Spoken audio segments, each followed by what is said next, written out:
presentation, right? Yeah, yes, sir. Okay, Mr. Laurie, let's see where we're at. Yep. Hey, good evening, everyone. Welcome. I wanted to tell you that we have two major presentations this evening. The first one is our team from Niagara Falls High School Plus, which is something that I'm very proud of, and I think you will be too. And then secondly, on their maiden voyage, the presentation of the budget for 2022-2023. Becky and Julie, they're going to do something this evening that's never been done in the history of Niagara Falls budgets. So for those thousands of you who are viewing at home and the studio audience of standing room capacity, you're going to witness something you've never seen before, so please don't leave the screen. And I remind everyone of two things. One, we are currently being live streamed. Not only is this live to the public for those that are watching, but this will be archived and played over and over again. So I know there's never any problem with decorum at this board meeting. What I would ask the staff is if they are going to speak clearly into the microphone so that everyone can hear the good things that we have to say and the questions from the board members. Before I introduce Ms. Jones, I just wanted to give you a little bit of information about students and why we're on this career pathways journey. Just listen to this. If this doesn't speak to why we have to do this, I don't think anything will.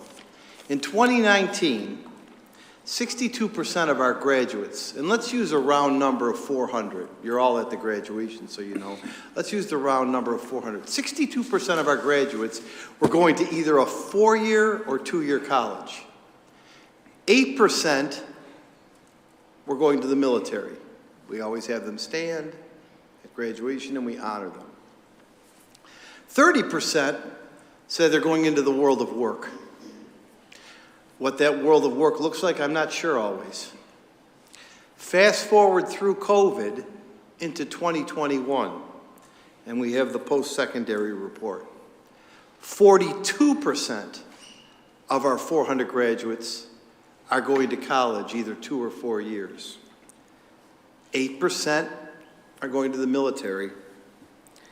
And now, 200 kids, or 50%, are going into the world of work. What that world of work is, I'm not sure. Everyone is not slated to go to college. Everyone shouldn't be on that path. The high school administrators and myself and Mr. Corella were on a graduation conference call with the state today, and I think that we along with the rest of the districts in the state made that clear.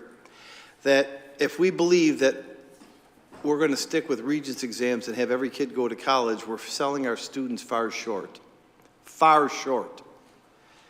So we have been talking about this post-secondary career path for a while.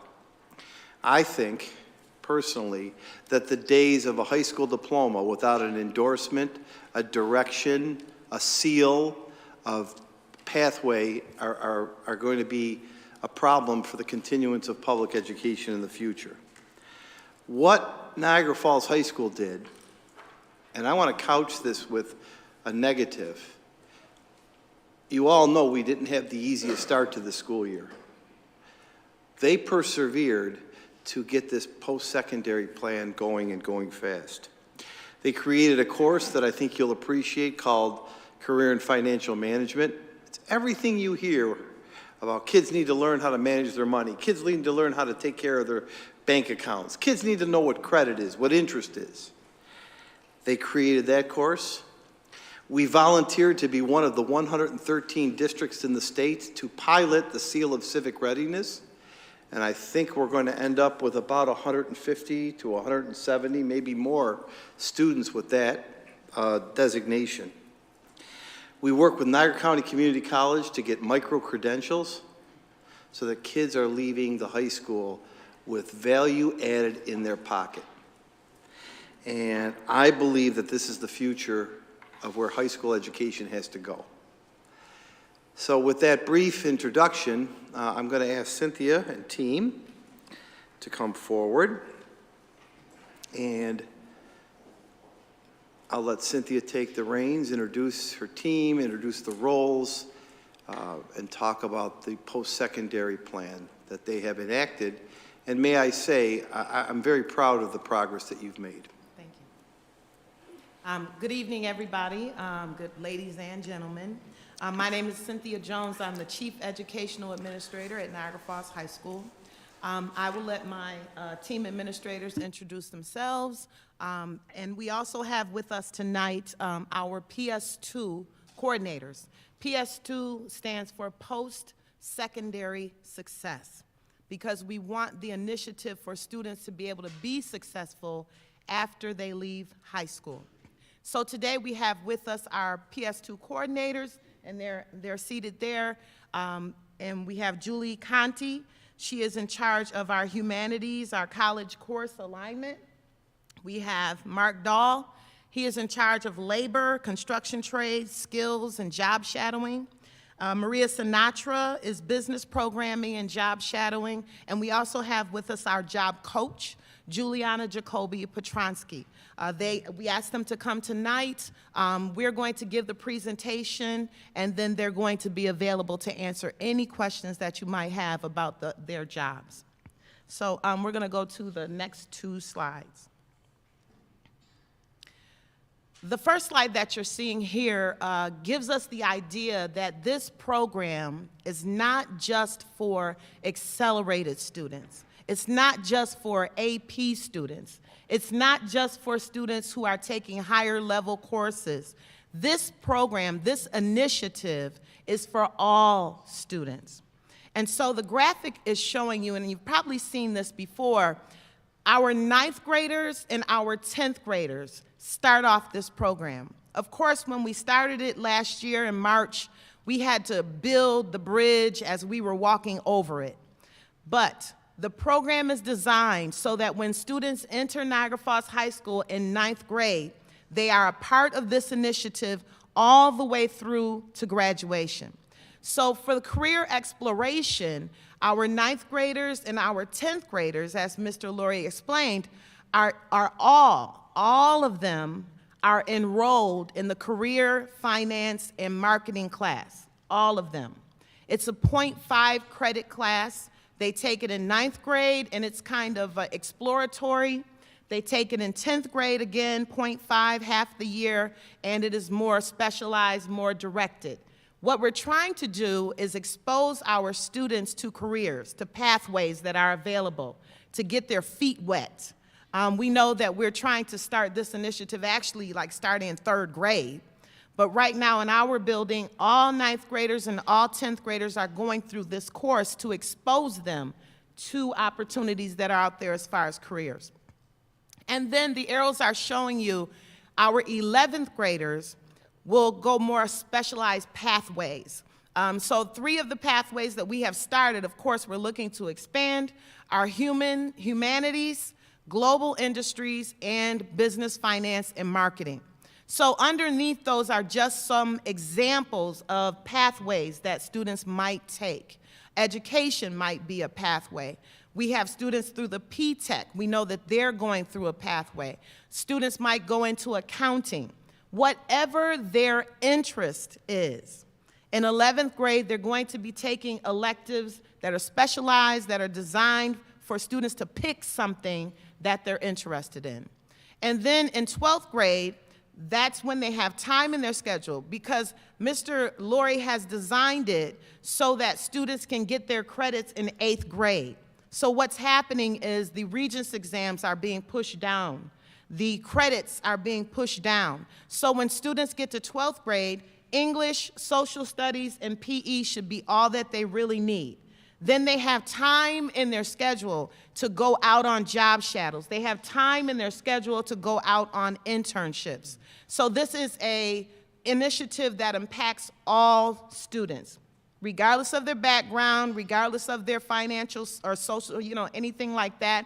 All students are involved in this initiative. So we started this, COVID shut us down in 20. We picked this up, and so in March we did a presentation, and we started there, and just like I said, building the bridge as we walked over it, we were talking to parents. Me and Mr. Lurie had a road show that we were doing. We were going out, talking to the Chamber of Commerce. We met with different businesses. We had Zoom meetings. We had meetings in person. The result of all of that hard work are the numbers that you're seeing in front of you. 250 students have participated in out-of-the-building job shadow experiences. And I have to note, this is just in the first 20 weeks of school. First 20 weeks of school, 250 students, and many of those students have gone on more than one experience. They've gone on something and they enjoyed it. They said, oh, I see some other opportunity is coming up. I want to go there too. But a total of 250 have participated. We have more than 1,800 work-based learning hours logged to date. Before COVID shut us down, we had an initiative that we are doing, CDOS for All. And so this is helping us. Usually CDOS is giving to special ed students, but all of our students can earn a CDOS. It basically says, I am employable. I have experience. I'm somebody you want in your company. And so more than 1,800 work-based learning hours have been logged to date. 50+ corporate and community partnerships have been formed. And that is, we started the process and then our team picked it up and ran with it. They are still meeting with people. As students come down and they say, I want to go into mortuary sciences, we are logging and networking with funeral homes, you know, to get the kids those experiences that they are interested in. So we are keeping track of data, because at the beginning of this, we said we needed to be measurable.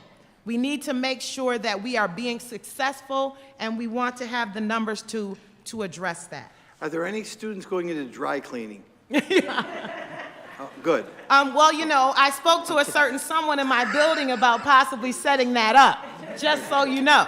Okay. I'm going to turn it over to Mrs. Velardo. That was next. Okay, sorry, Cynthia. You're going. I like that part about our road show too. We were like Sonny and Cher. Yeah, right. Nice. Go ahead.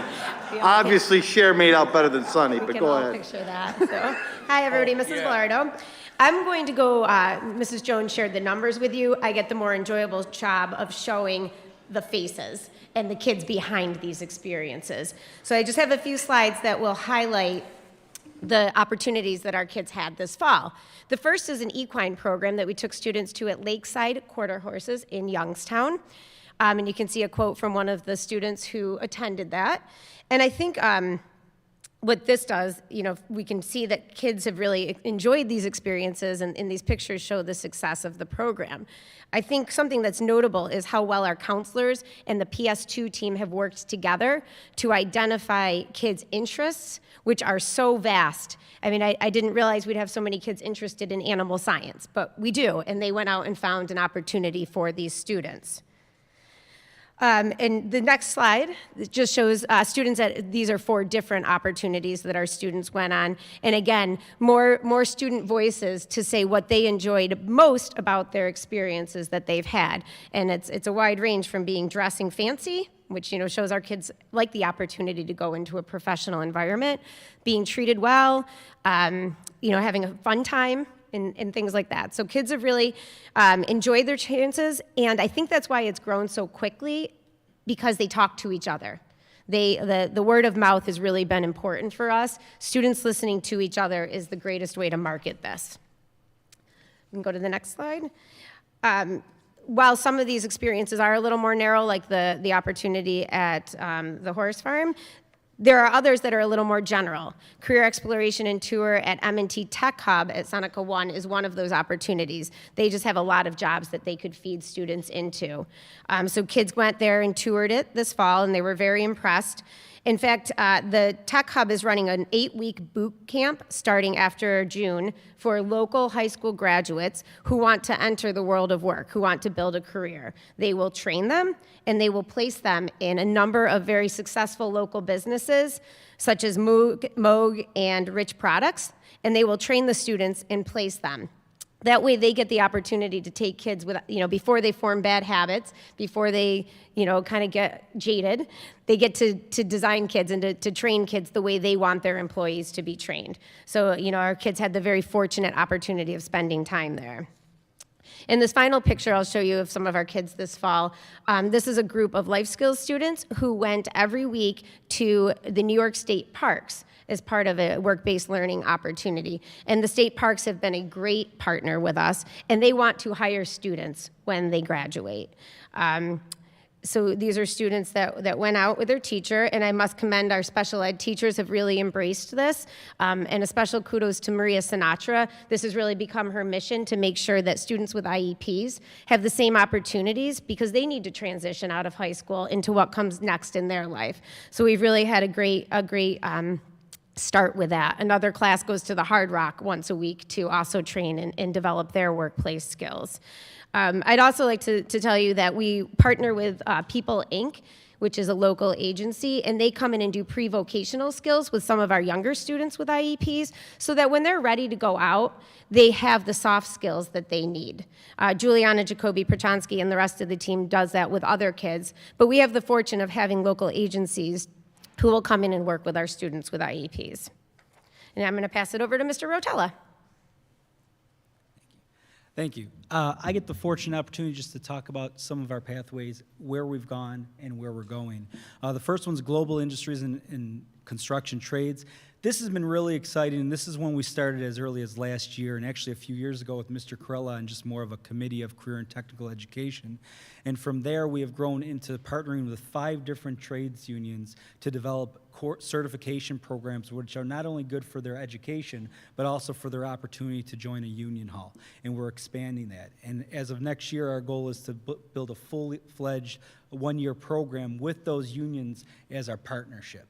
However, this pathway is not just for unions or construction trades. It also has other opportunities, too. We've worked with Derez and other local plants to provide job shadowing opportunities. We work with the food industry using the Trek Center and F-Bites to do the field to fork, in other words, seed to waste program. So kids learn from all the way from the start of growing the product, growing the vegetables, to cooking it, to eventually reusing it and replanting it. So we're really excited about that. And these are all based on our partnerships and our growing partnerships from our Ps2 coordinators. Again, another one, this is for new college credit courses. This one's really excited for me. Obviously, I know it's really excited for Mrs. Conti, too. As some of you know, that I have a twin brother, an uglier one that looks just like me.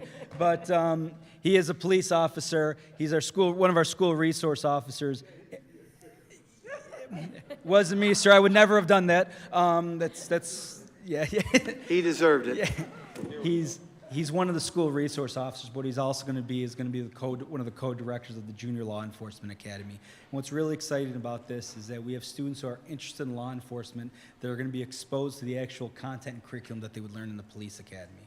More importantly than the college level credit that they get, they'll also be exposed to the defensive tactics and the physical training that's needed to be a successful police officer. I want to say something about this and what you started with. Tomorrow we are meeting, Mr. Rotella, Mr. Corella, Mr. Palladino, and myself are meeting with the Department of Labor. Back to the construction trades, one of the issues that we're going to push with the Department of Labor is for those trades unions, I want them to be able to earn points toward their apprentice certificate before they're 18 years old. Because these kids are under 18. And I want them to have I guess you get points for every card and training you get, but you can't use them till you're 18. If you know anything about the work that's needed in the trades, we need trades workers. And the way to do it is to open up that Department of Labor requirement to get your points to count if you're 16 or 17 for that apprenticeship. Because the goal is to have them become apprentices out of high school. On the police academy, I believe that in 4 or 5 years, and I'm not an officer, even though we have a police lieutenant or captain on our board, I believe it's going to be a field where we're going to be desperately searching for good law enforcement officials. And it took one meeting this is Ms. Conti's field, I believe. It took one meeting with NCCC, the sheriff, the police chief, to put together a junior law enforcement academy that mirrors, as Mr. Rotella said, everything they do in the regular law enforcement academy, right down to the physical fitness equipment that you bought to train them in the physical fitness tactics. So those are super good. They're all good, but those are super good things. May I piggyback off? Yes, Coach McDermott, go ahead. Coach McDermott. Well, when I first applied for the apprenticeship at the electrical workers, it was tough to get in. It took me a while to get in. But something like this will open that horizon, open that door for these young people. And it always was tough to get in. You actually sometimes had to know somebody. But the thing is, if we do this the right way and we get our help from the state, that's big, because they took over all these apprenticeships where it used to be just local guys would hire local kids. No. Now the state's involved. They help fund it. They help give these unions funding so they can train, because it costs a lot of money to train these young people. But this is huge, and now they're all upping their pay for apprenticeships. These young people are going to get out. Bricklayers are paying $24 an hour to start. That's insane. But they're learning. They're a 4-year. Electricians are a 5-year apprenticeship. But you know what? These kids are going to have a leg up on a lot of other people in a lot of other districts. And thank God we're doing it. Thanks, Brian. Go ahead. Thanks, Tony. Where is the junior law academy going to be housed? In the field house. So there'll be courses will be taken at the high school, and then training will also be at the field house. So again, it's using all the equipment and, with some of the new weight room equipment also. So there's a lot of opportunity there. Yeah. And they will get, this is a college credit course. College credit, yeah. College credit. So actually college credit from Niagara County Community College, which is the same place where our academy is held at. So we're looking at the courses that they're providing in the actual, And making it a seamless pipeline to community college. And what's really exciting is that the instructors that teach at the academy are also teaching our kids. So they're also, again, just like the unions who are also going to help teach our courses, is they're going to be exposed, they're going to kind of have an on-site interview through coursework, getting to know the academy teachers and instructors. Couple questions. How many years of exposure will they get? Can they get? For The trades, let's just say, for the instance. trades, so right now the goal is we're doing certification courses from 10th through 12th grade.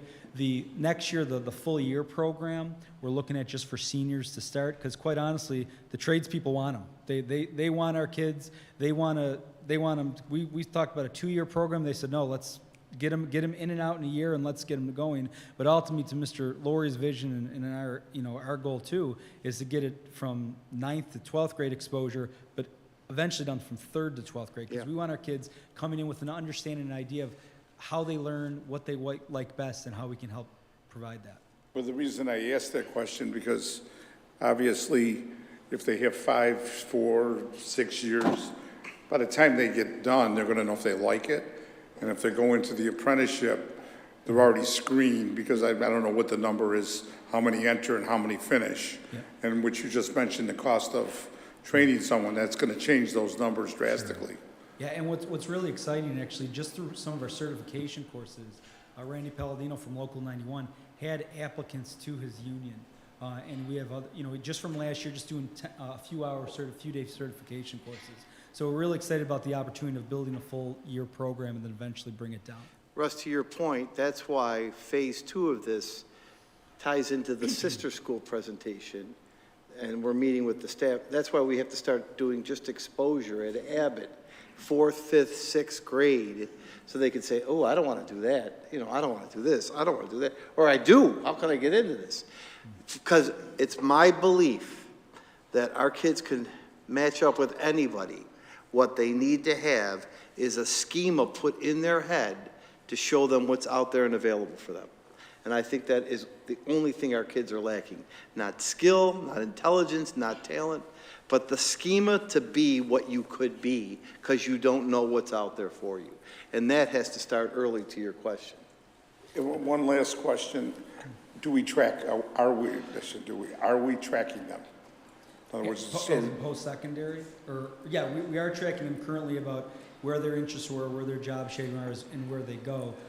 We'll definitely have to look at developing a plan as, can we do it after they graduate? Because Well, obviously. I think that's really important. Sure, sure. That we can say 2 years or 3 years from now, Yep. or 4 years, whatever the apprenticeship, we graduated 5 electricians or whatever.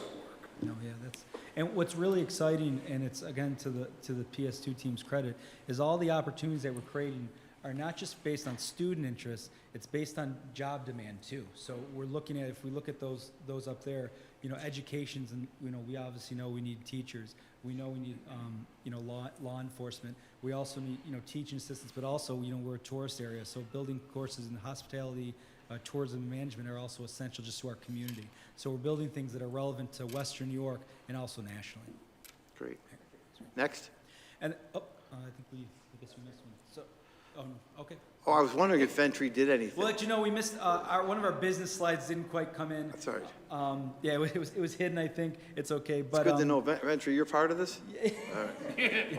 But our business pathway, again, it's about career and financial management. What's exciting about that, and what Mrs. Jones pointed on, is that the career and financial management courses, we've also integrated this new software called Zello, and it's career and college exploration. So you take this matchmaker quiz, and you learn that based on your interests, what are some jobs that could be interested in or good at?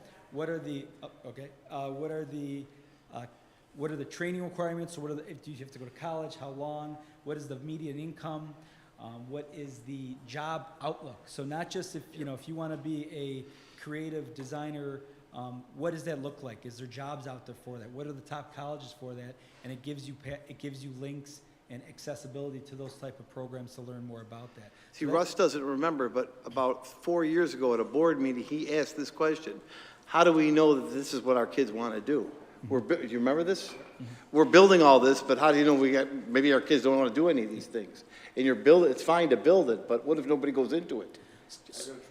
Right. So- Do you remember that? I remember that distinctly. And we're going to use that data through Zello, which all our 9th and 10th graders are taking. It helps also have them build a digital profile. So what are their interests? What are their courses? Eventually we want all our courses that they take in high school on there. So it helps with course selection and allows any one of us, administrators, teachers, counselors, just to see if we could find some common interest in the students so we can strike up, also build relationships, strike up conversations. But again, it lets us track it to that point too. Okay. All right, and I think, what'd you say? Yeah. So I think that's it. And then basically, how do we make sure they're all prepared for this before they go out on their job shadowing, on their internships, on their experiences? And Mr. Venture's going to lead off with that. I have to turn the mic up, raise the mic a little bit here. There we go. Good. No, I have to give Mr. Otel the credit because he pulled that off, the business, without having the slide there. That was excellent. I'll give you credit. Give you credit, partner. Good evening, board and President Petrozzi, Mr. Laurie, Superintendent Laurie. I get the privilege of talking up our job coach. Thank you very much for providing us, board, with our job coach this year to make all this put all this together. Everything that Cheryl, Cynthia, and Brian just talked about, all the programming and the PS2 coordinators coordinating it. Once we get these students out there, right? Who's tracking? Who is making sure that they're showing up? That they're tracking their success and how well they're doing each day, checking in with them, making sure that they going to on-site, actually going with them sometimes, depending on what it is. Her job is huge, and she has done an excellent job. We get a chance, if you haven't already, to meet her later in the day or later in the presentation. But it's crucial to the program, and I don't want to read the slides there, but you could see all of the host of jobs that she has there. But the big thing is the liaison and the site visits and tracking the students into what Mr. Petrozzi was speaking about is the tracking, and that will be one of her jobs. And on the next slide, go to the next slide, Ray, kind of leads into future considerations. And one thing that we were going to ask Mr. Laurie for, of course, that he would go to you for is permission to potentially add another job coach, because it has grown, and you saw the numbers on the slide earlier, and really getting to be large, 250 students. That's a lot of students to track. We're going to be growing it from there. And that's just a lot for one person. So we're going to be hopefully coming to you looking for Mr. Laurie, but coming to you asking for that. And so this slide is talking about other future considerations, some new electives. So what we've done is we're trying now to fill in the gaps. So we have everything that we've talked about tonight, and then talked about the credits, students getting credits earlier, 8th grade, 9th grade, 10th grade. Well, when they get to 11th grade, what are they doing? We talked about all the experiences outside of the school. But there are still some courses that students could take in the school. And we have some very talented teachers and very knowledgeable teachers who have been teaching maybe Algebra 2 or geometry or forensics or I'm sorry, earth science or living environment or English 11 or U.S. history, but now they may have an opportunity to teach something different. What are some other courses, some electives that are interesting for students that fit these pathways that we can offer at Niagara Falls High School in our current classrooms with our current staff? We're looking at that now. We've met with teachers the last couple, all through this week and next week, teachers and department chairs to have those conversations.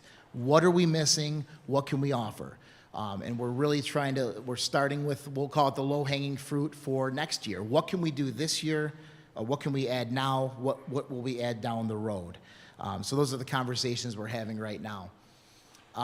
Getting the program registered. I know the Ps2 coordinators will talk more about this, but we would like to get them certified and get the program registered. Transportation has been great. I know Mr. Dahl's been working a lot with, and Ms. Sinatra as well, have been working a lot with our transportation department. Annie Carr is outstanding. She has anything we need, she has been able to get that for us. But we are going to have more transportation needs, so we'll be asking for that as well. And then as far as staffing goes, so we mentioned the current staff. We would like to, I don't want to say repurpose, but like we talked about, like I just talked about as far as maybe you're not teaching geometry now, but you might be teaching a computer science class. We're actually doing that, looking to transition teachers. And we have some teachers excited about doing that. And we're trying to play on their current skill set and their interests and their experiences. But there are some holes there. There are certainly some holes.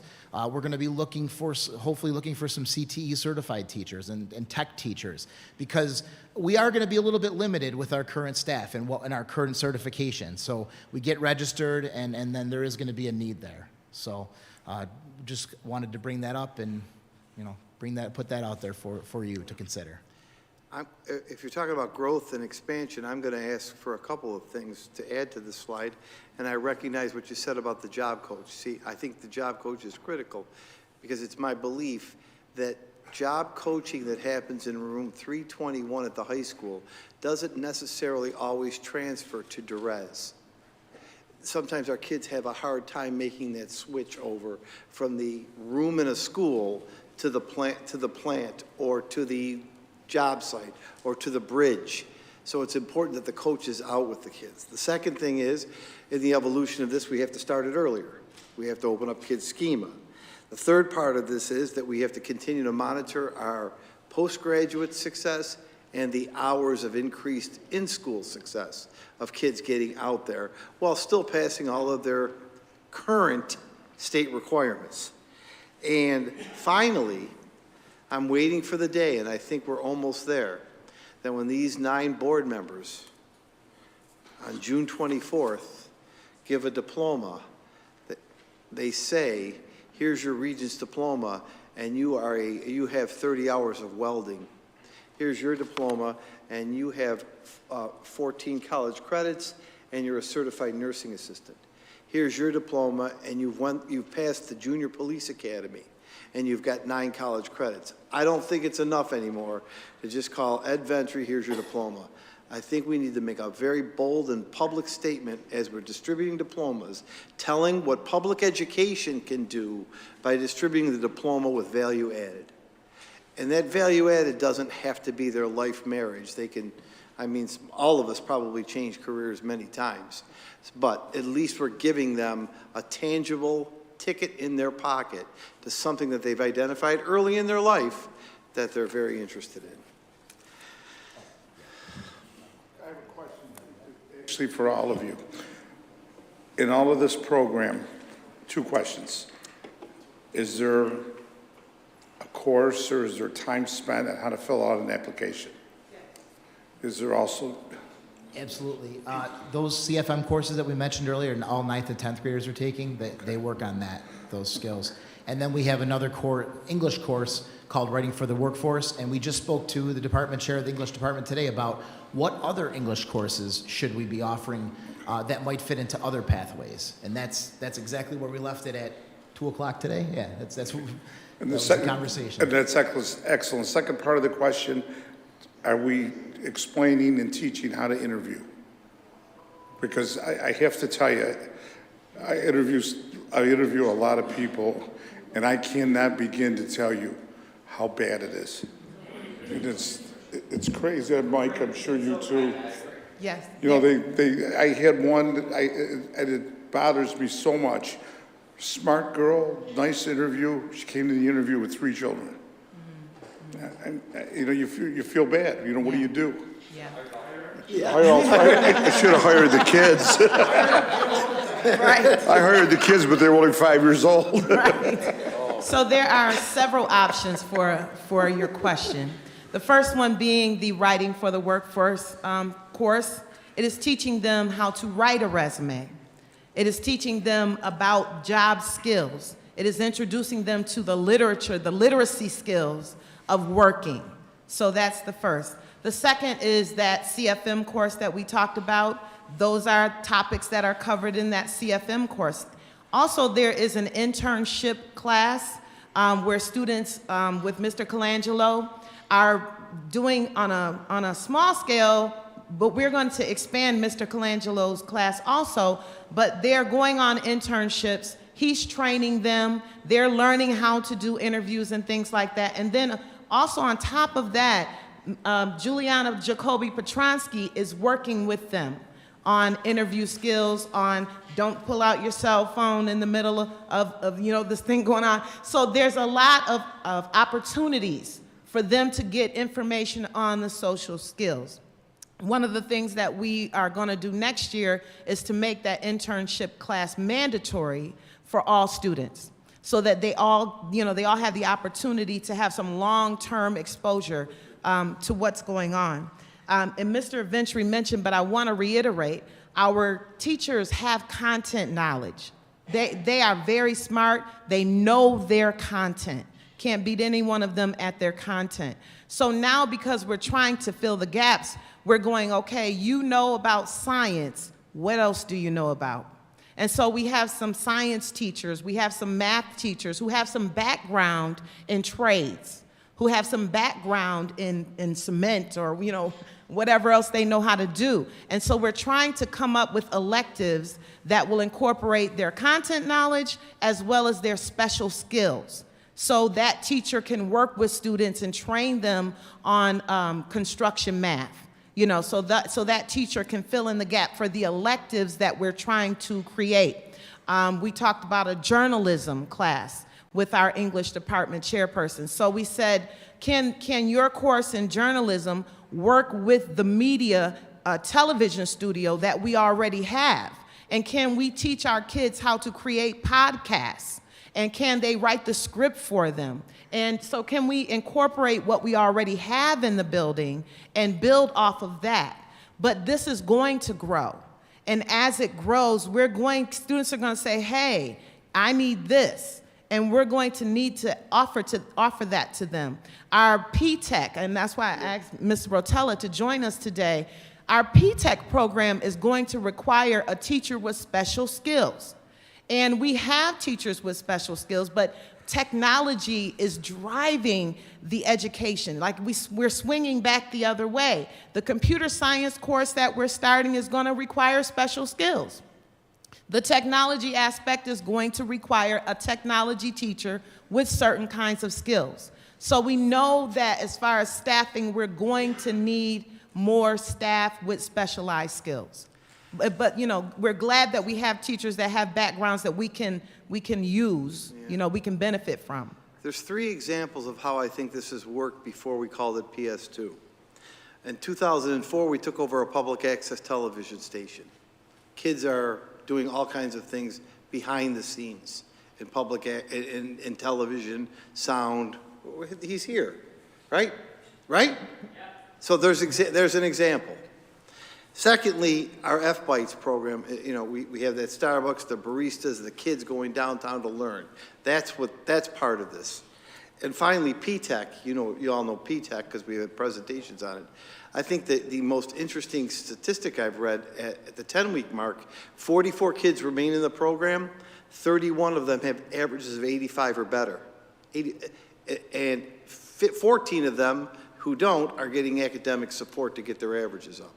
So what it tells me is it's not about hiring more truancy officers. Kids come to school if they're interested in things. And the way to control discipline is by having them involved in these kind of programs. So this is the whole package. And that's why I believe it's the wave of the future, especially the most disappointing thing I heard on the call today with the state was they're looking at retooling the graduation requirements. I looked at the timeline. They're not going to change the graduation requirements for 2.5 years. Oh my. I mean, in 2.5 years, all these jobs are going to change. That's how slow that end of the state is moving. And we're trying to know where the puck is going, not where it is or where it was. That's why, I know he's watching, that's why my son was just an average high school hockey player, in addition to having Mr. Wotton as his coach. He always went to where the puck was, not to where the puck's going. Exactly. And you've got to go where the puck is going, and that's what these programs are trying to do. We were on that webinar, the same webinar today that Mr. Lurie was on for graduation requirements and graduation measures. And a couple of quotes that I wrote down that struck me is when they came out of their breakout rooms, they said, okay, we'll answer these questions. They said that we need skills that transcend multiple careers. Our students are going to need skills that transcend multiple careers. Another thing that they said, they're going to need independent and critical thinking. So they need to problem solve. They need to have challenges. They need to have projects. They need to have their hands on things so that they can show what they understand. Students are going to need to demonstrate work-based proficiency in this trend that's going now with possibly getting rid of Regents exams. They're going to need to demonstrate what they understand. They're going to need life skills that are relevant and meaningful, student choice, social skills they're going to need. So the direction that we're going in with this PS2 is if it's going to take them 2 years to decide that they need to catch up, right. we are way ahead. I'm not waiting. We are way ahead. Rob had a question. On top of the interesting question that Mr. Petrosi had about the interviews, are we doing anything currently or in the future considering when it comes to educating these students on prepping their social media presence when it comes to LinkedIn and networking? But also, are we having conversations, or is there anything built into our education that we're providing currently to stress the importance of social media now and the things that you're posting now? Because more and more companies are going way back to your Twitters, your Facebooks, whatever it is. I'm just curious about that. Yeah, it's so true, isn't it? Yeah. It's so true. So that's one of the things that CFM focuses on. It's just not your presence for the future, but your presence now. Mr. Bradley, one of our CFM teachers, greets every kid at the doorway and says hi. And and part of that, just a little entrance into that classroom is you have to greet them back. And it's just the little things like that. Well, I don't think we've specifically touched on LinkedIn yet. We are talking about social media presence and actually social media marketing too. So how not just to market yourself, but market a brand also. And we're looking at exploring that as a course sequence as well. It's a great point though, because what you do today is going to impact you 5 or 6 years. It is, it's there forever. Your footprint will never leave. I don't think enough kids understand that, something you post at 14, 15, 16 years old, can 100% be held against you when you're out looking for a job or just your life in general, Completely correct. I think we need to include that in our CFMs with a little more strong emphasis. Absolutely. I believe it's touched on a little bit in the Writing for the Workforce course also. Okay. Another thing that I want to point out, this beautiful presentation that you guys have watched was created by our job coach, Juliana Jacoby Petronsky. She worked with me.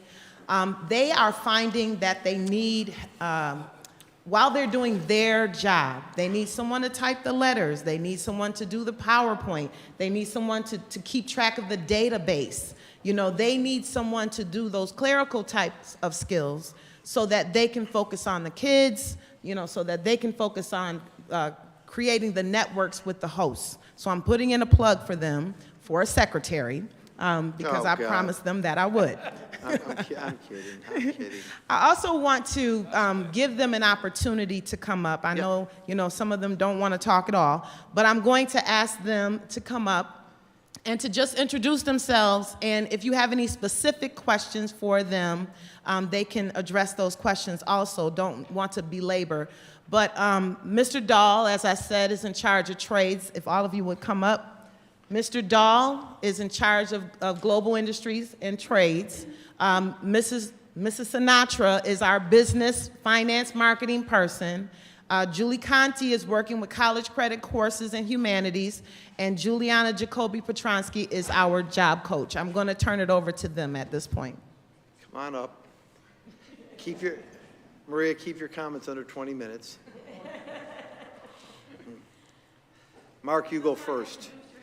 You go first, Mark. Hello, my name is Mark Dahl. I'm a school counselor at Niagara Falls High School with the honor of working in this position this year, and I want to thank you. It's been a lot of fun.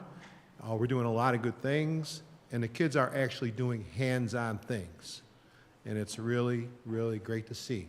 You can see them learning, you can see the excitement, you can see them getting interested in doing things that maybe they didn't think they could do, or maybe they thought they wanted to do one day and never thought they'd have a chance. But they're actually doing things, tangible things, and they're learning from it. But I want to thank everybody. Thank you. And Mark's done a great job with the trades unions. He's in all of our meetings, and you've gotten to have a very good reputation among the people that you're dealing with, so thank you. I appreciate that, and thank you for the opportunity. Maria? I'm Maria Sinatra, and I was a business teacher, school counselor, and now I have the pleasure of working with this great group as a Ps2 counselor, and it's very rewarding to work with the kids and see how much they're learning, and just watching how excited they are when they go out on the job shadows and coming back and talking to you about, I really enjoyed, you know, the experience, so it's very rewarding. And I know, Maria, one of the places that you went that was particularly neat for the kids was that M&T Hub. And that wasn't about banking. No. That wasn't about banking. That was about technology. And I know that left an impression on you and the kids. The M&T Tech Hub is absolutely fantastic. We walked into the building and took a tour, and it was just, we were in awe just of everything that they do there. What I really like about what they have to offer is they are looking for our kids when they graduate, that are kids that are interested in technology. They will take them, they will train them for free, they will also pay them, give them a stipend, and then there's all these companies in Buffalo that will hire them. You know, it's a job, but it'll turn into a career. They can make a lot of money doing this. Right. And they really don't want them to go to college. They want to train them. So I think, you know, it's a fantastic opportunity for our kids. Actually, I've had several students reach out, previous high school students, that I gave information to, that graduated last year and are looking to get into the boot camp. That's awesome. Awesome. In March, we are having a career fair. There's going to be companies there. What I am targeting is more our seniors that still don't have something nailed down. They can come in. What we're going to do is Juliana's going to go into the classrooms, senior classrooms. She's going to be giving them the, you know, reinforcing the soft skills, interviewing how they should be dressed. They're going to be bringing resumes, and they're going to be talking to all the employers that are looking for our students. So that's going to be in May. We're also going to have Delaware North for our like 9th grade and 10th grade students. They hire a lot of our students for summer jobs, so. Thanks, Maria. Okay. Julie, I know I mentioned that we had one 90-minute meeting and you started a police academy. Pretty much. So I'm Julie Conti. I've been before you many a times for different reasons and different programs. So you know that I'm invested in this community and with our students. So this was an opportunity to expand my contact with more than just the students that I encounter in my classroom, but students that are in our building from grades 9 through 12. So I appreciate the opportunity to do that and to continue doing things that I love. The Junior Police Academy starts on Tuesday, and they will be Tuesdays and Thursdays for 2 periods working with our resource officers and, as Mr. Rotella said, the academy instructors as well.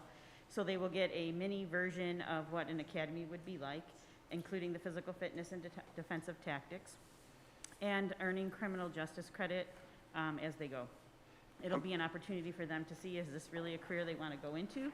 It'll have an opportunity for the police departments, including the sheriffs, the Niagara Falls Police Department, and the academy itself to kind of, evaluate students and see if this really is something that they have their heart in and want to do, and provide them the opportunity to get started on those credits, and then the pathway right into the academy, and then hopefully a job when they're capable of earning that at 21. 2 things. What's the class size? Right now, we have 12 students, so Okay. there may be an additional one added. So there That's may great. be up to 13. And again, it starts on Tuesday. And police work is a little bit, I think, like teaching in the fact that you have to want to do it. Correct. If you don't want to be there, and it's okay if some student finds out this is not what I want to do, that's good. That's a good thing too. Right. So, And it's before they invest a whole lot of time or Right. energy in those programs. Right. So we have a few other things in starting this semester. We have Intro to Marketing, which again will provide students an opportunity to know if that's something they're interested in, how to market themselves, how companies market to them on a regular basis and things like that. And we're building hospitality tourism for starting in fall. And we have computer science and a few others for esports and in a IT or computer science programming. So a lot of things are on the horizon, and we're going to just keep building. thanks. Juliana, they're already asking for extra help for you, so you must be doing a lot. As you know, I'm the job coach, Juliana Jacoby-Petronsky. I'm relatively new to education, to the field, and I feel like I landed in a terrific spot that has some real immediate rewards with back and forth with students and our partners. I feel like I'm in a good spot, and I feel like it's nice to make an impact that's so immediately tangible. Thank you. You're welcome. And that is on the screen, the list of the places they're going to, Cynthia? Yes, these are the logos for companies that have partnered with us in one aspect or another, who are networking with us, who are working with our students. And it can only expand, and you may have one company up there like Wendell. Wendell has many different aspects. So maybe a student is interested in architecture, maybe they're interested in interior design. They may just have one logo up there, but they're doing many different things with our students. So I give kudos to our Ps2 coordinators. I give kudos to our job coach. When we started this process, we were exhausted. We were exhausted meeting with people and talking to people and explaining and creating PowerPoints. And then they picked it up, the team picked it up and ran with it. And so I applaud them for the work that they have done thus far. It has been a little over a year, and they have made all of these connections. And so I'm very, very proud of them, but we are expecting this to blow up. Students are going to talk to each other. We made a presentation to the parent group. They're so interested. This is going to grow exponentially, and we need your help to make sure that it grows successfully. Do we vet the companies? I see a Jocoy's Collision. Yes. We vet them? Yes, and he had a quote at the beginning of the presentation. That's why I just want to make sure we vet all of these companies, check out their financial status. Yes. I'm not sure about it, Yeah. Cynthia, team, outstanding. I'm very proud. Thank you. I'm very proud, and I know the board appreciates this direction that you're taking the high school. It's the wave, and if you listen to every school district on that call in the state, this is what they're trying to get to. And I'm saying, we're almost like there, and this is where it's going to. So Yes. it was reaffirming. Great job. Thank you. Appreciate you. Applaud you, son. Yeah.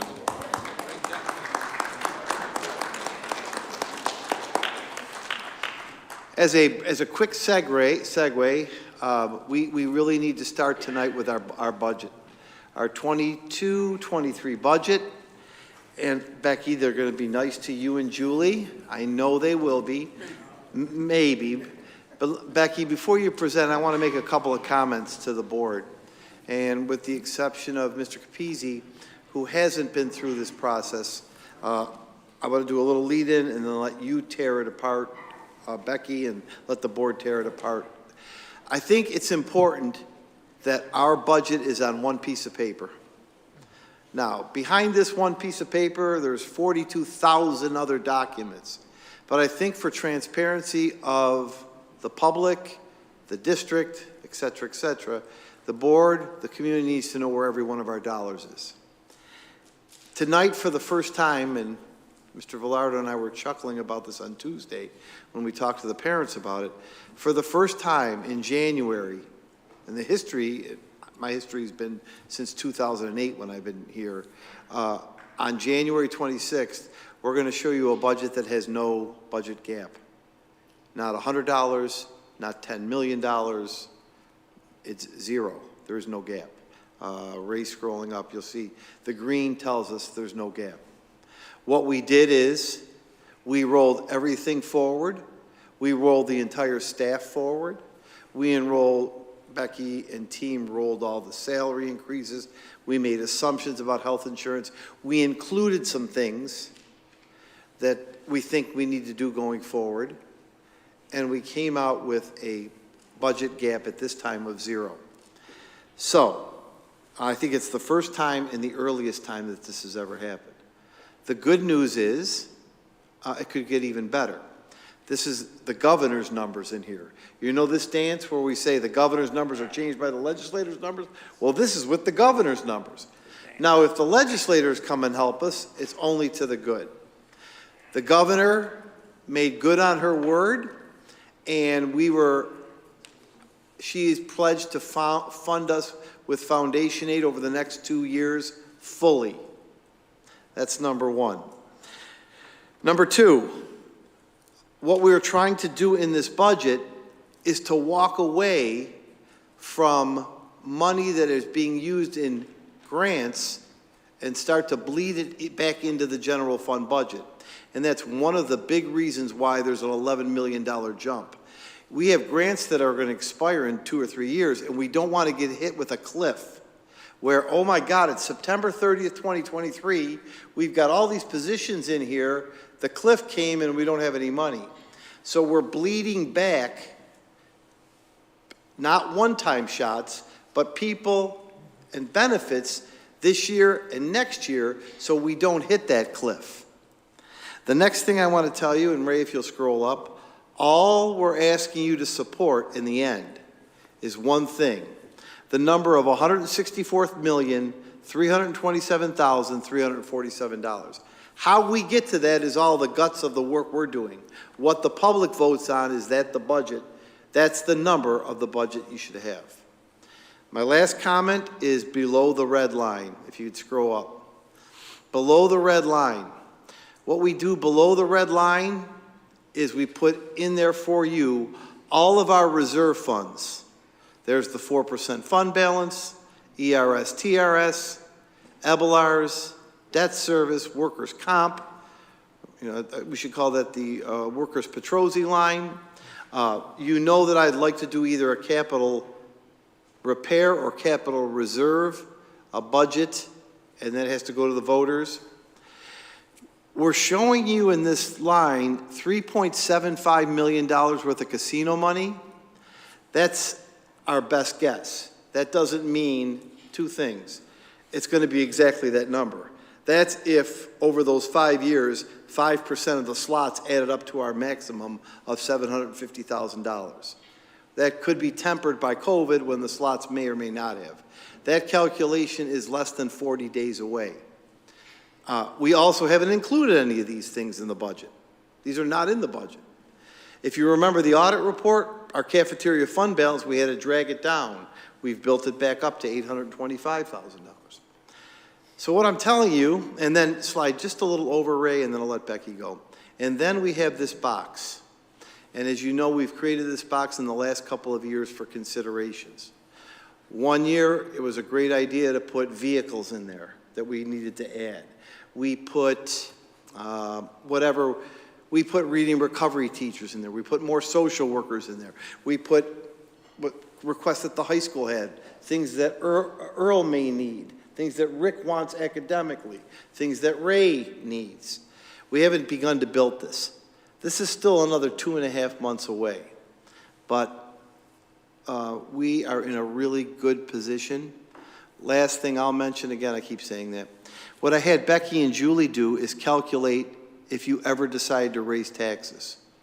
I wouldn't recommend that, but we can raise the tax, we could raise through the tax cap, we can raise it 0.48. Is that correct? Yes, just under 0.5%. 0.5%. If you decided to do that, all you would get is $125,000. So you can make your judgments from there. And as we know, that every percent in our budget raises about $257 million.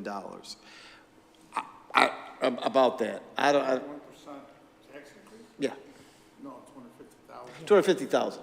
What did I say, million? Yeah. I had a moment. No, I had a brief moment where I thought it was in Williamsville. He's right, 250,000. I just had that Williamsville Clarence moment. It's 250,000. So, but why would we put it on there? So that you can know at least what you are and what you aren't doing. Becky, take it away. Good luck. I'm behind you, win or tie. Oh, thank you.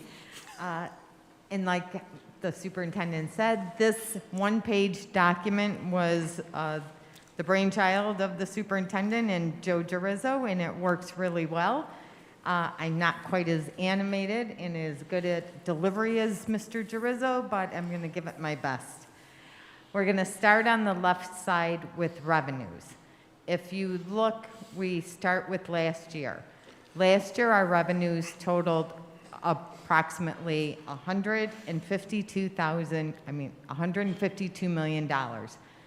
To that number, we added use of some of our debt reserve of $541,000, brought us to a total revenue of spending of $153,148,179. We start there and we take a look at the executive budget. The aid runs from the executive budget show our foundation aid year to year is increasing $8.4 million.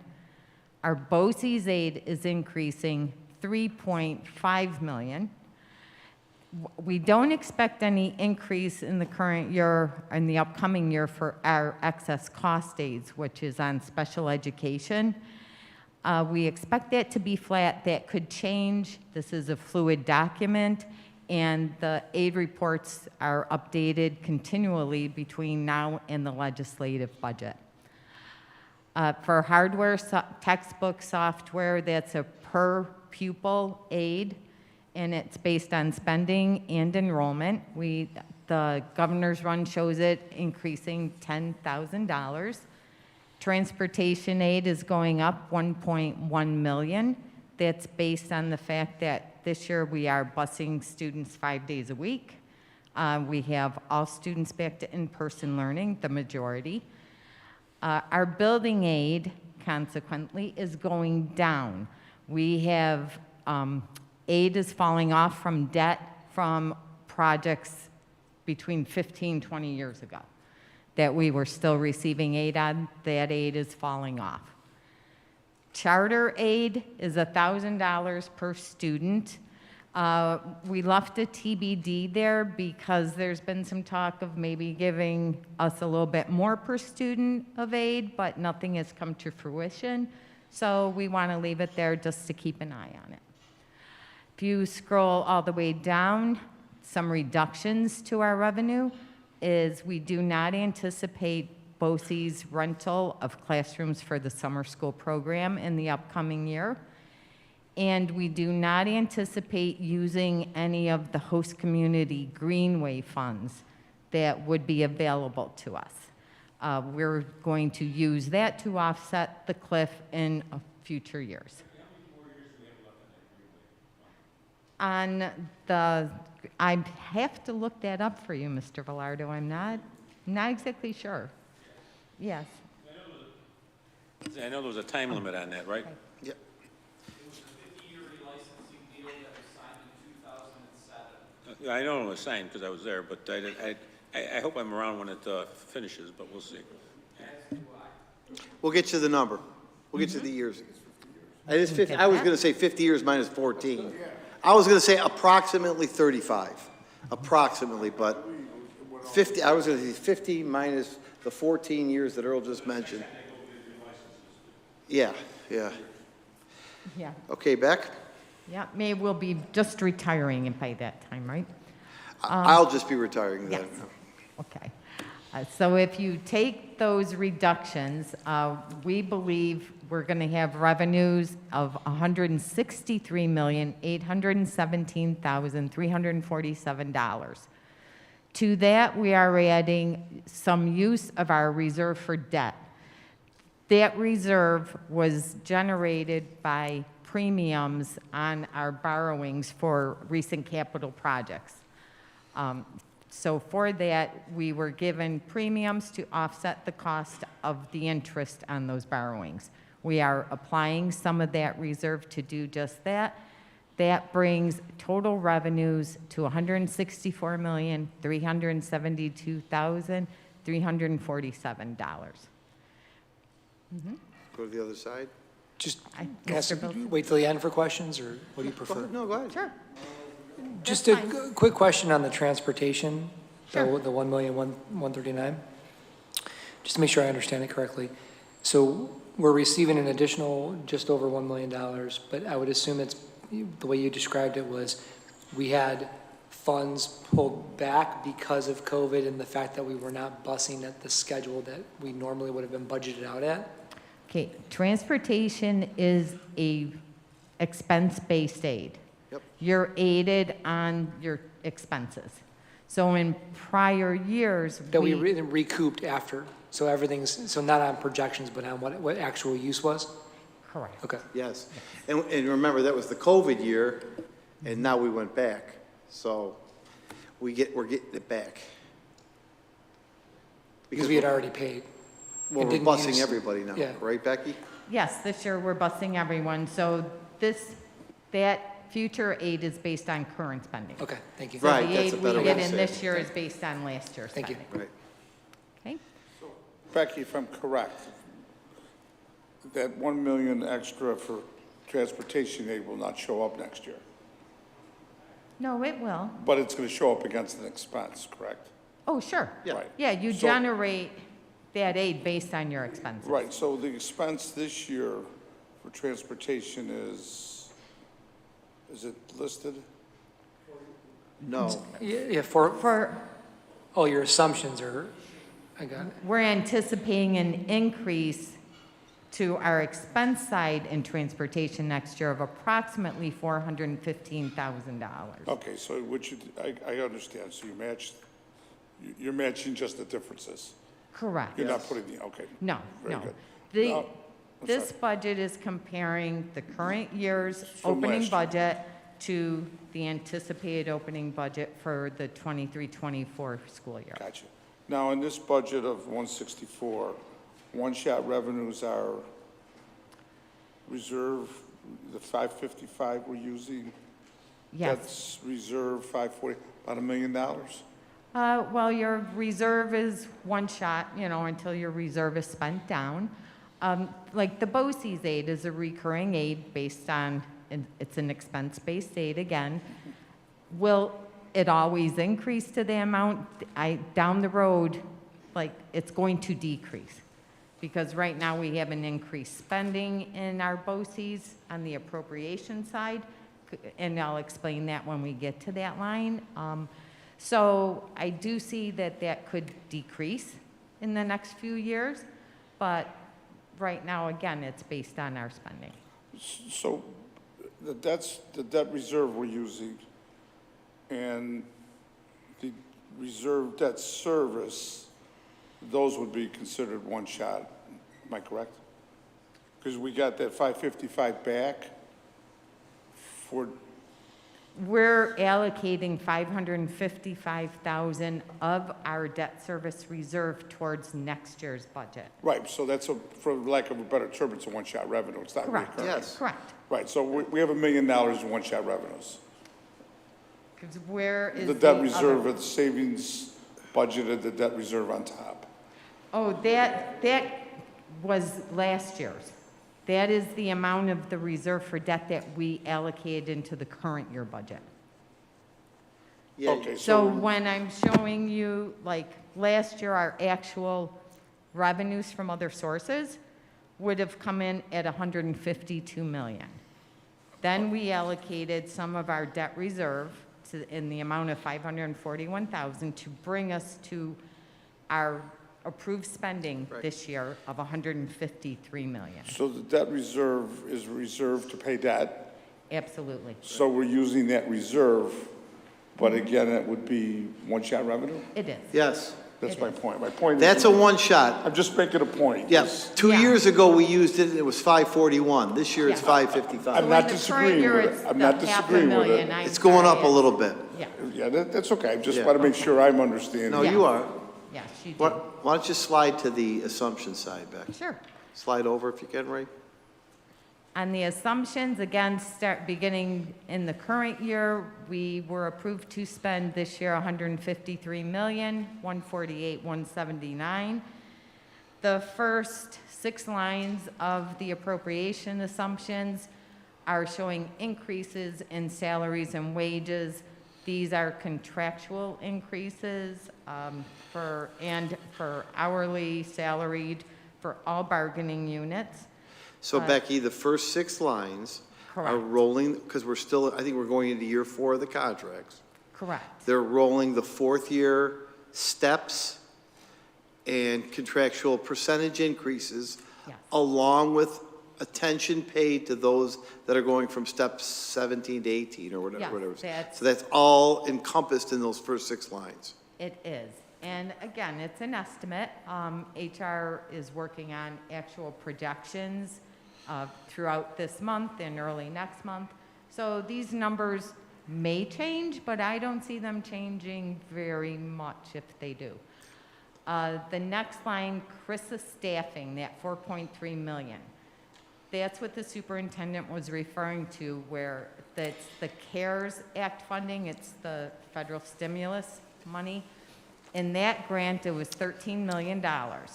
In the current year, we have approximately $8.5 million worth of staff being paid from that grant.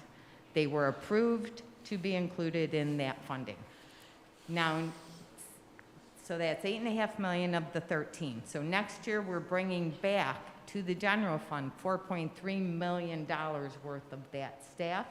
That will leave $4.5 million approximately of that staff in CRISA, which will be coming back to the general fund in the Following subsequent year. year. So I try to slowly bring it back, half this year, half the next year, so we don't hit the cliff. So that's why the budget went up $11 million, because 4.3 of it is bringing back grant staff to the general fund budget when we have the money, so we don't have to lose those positions when the grant goes away. And we'll do half this year and half next year. Because as you've seen from the high school to Rick's presentation, to the fact that our kids need more, we don't want to lose that staff. And on the transportation side, we're anticipating an increase right now of just over $400,000. That's based on the December Consumer Price Index, which increased 4.7%.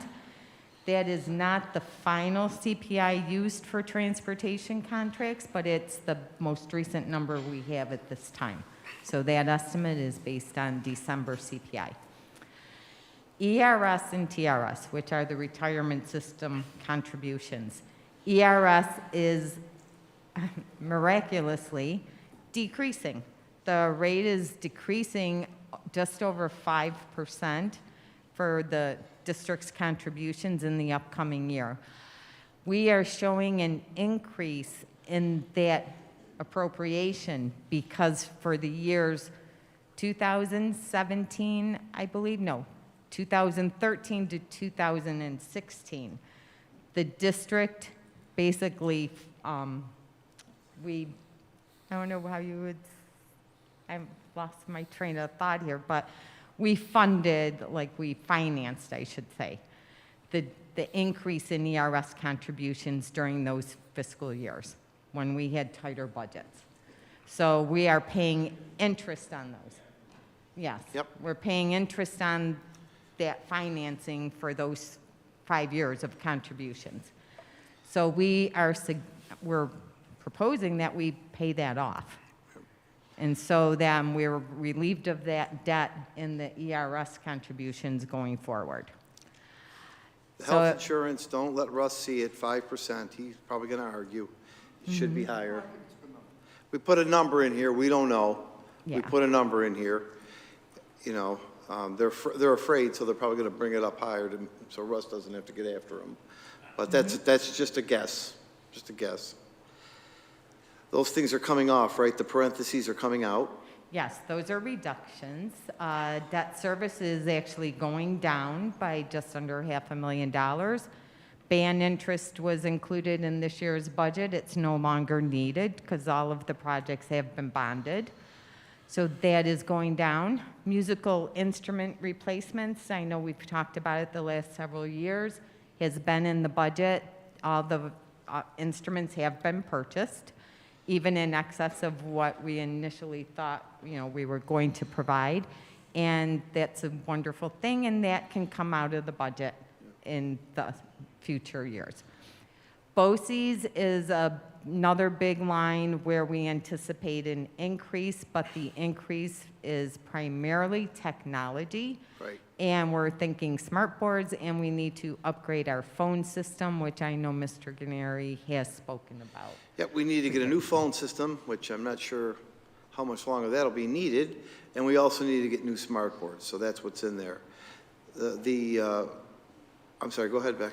Yep, special ed tuition in the governor's budget, that she's advocating for an 11% cost of living allowance increase for the private schools, the private special education providers.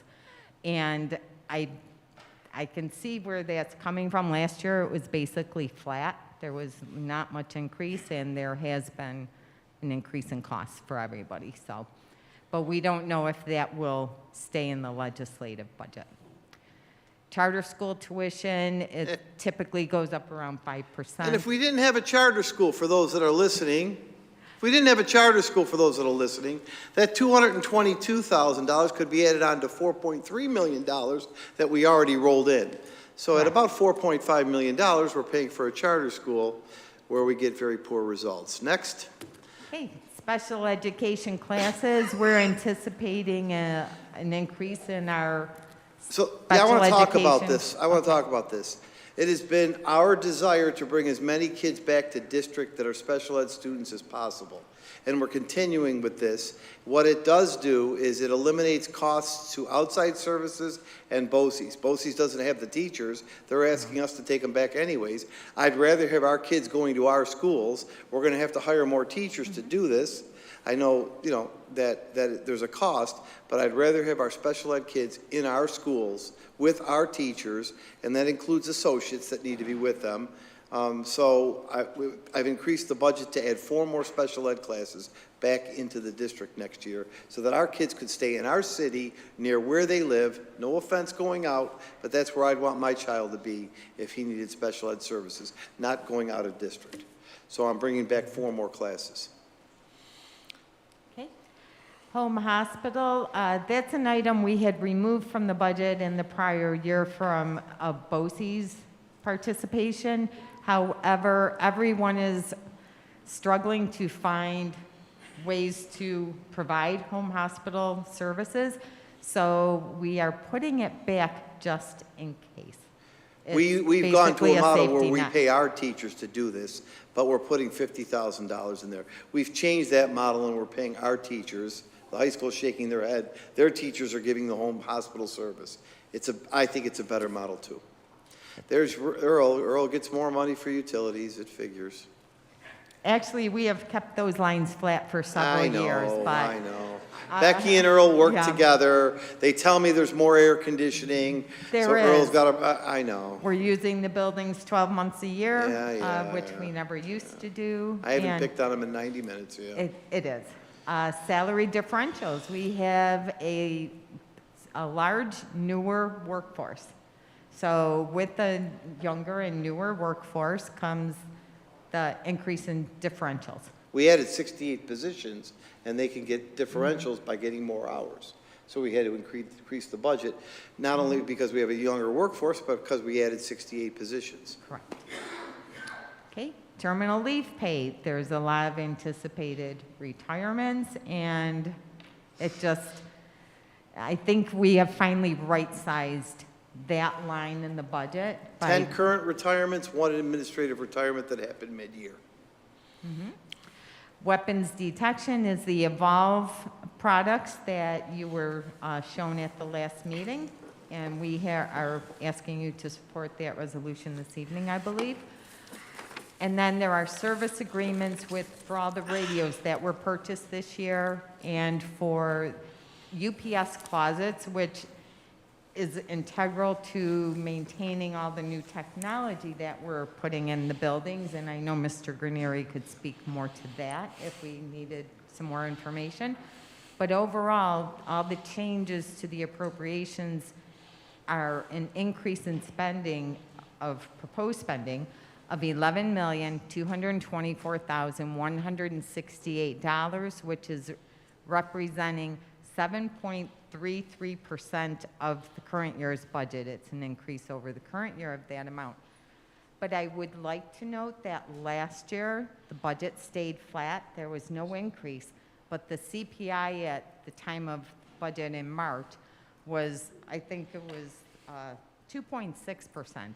And with the December CPI of 4.7, we're actually right in line with what inflation has been in the past 2 years.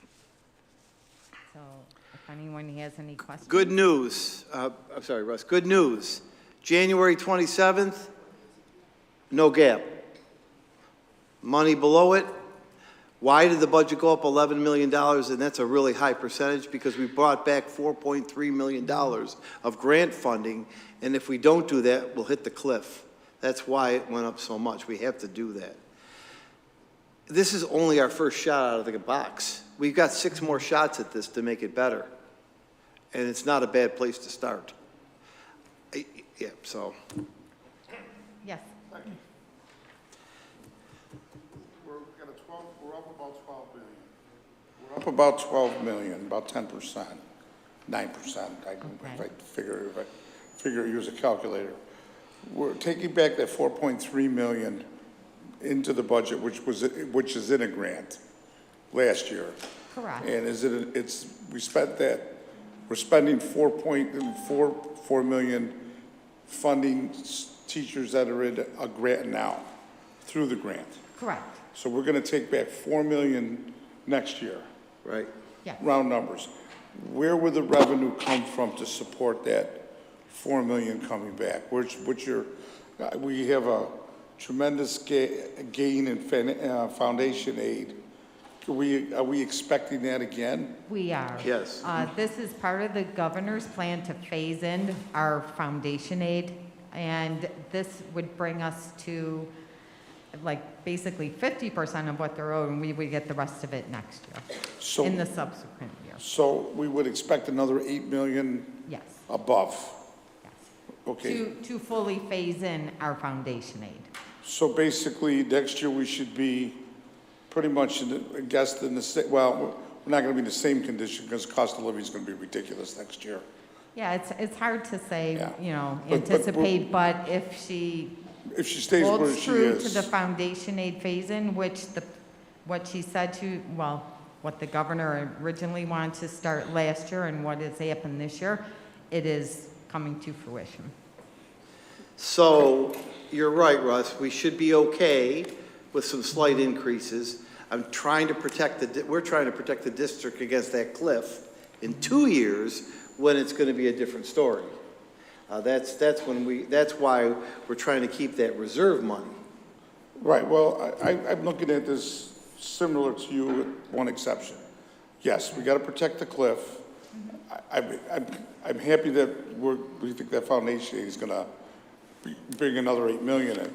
The only thing I'd like to see, Mark, and I asked for it before, I'd like to see what I got for the 8 million. Yep.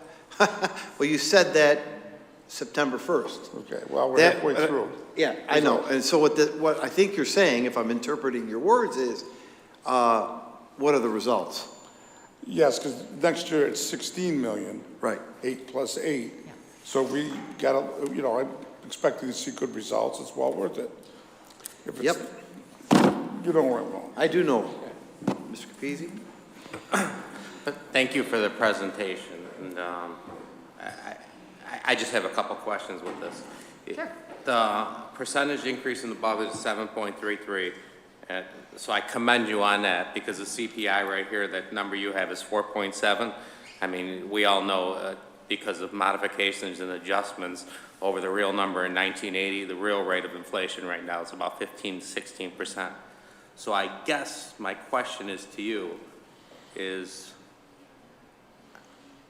do you really feel that these numbers are sustainable and they're going to come in at this, or are we going to get hit with a massive increase? I mean, just looking at... Which numbers are you referring to? In general, just like revenue? utilities for $250,000, I mean, natural gas just jumped 35% itself today.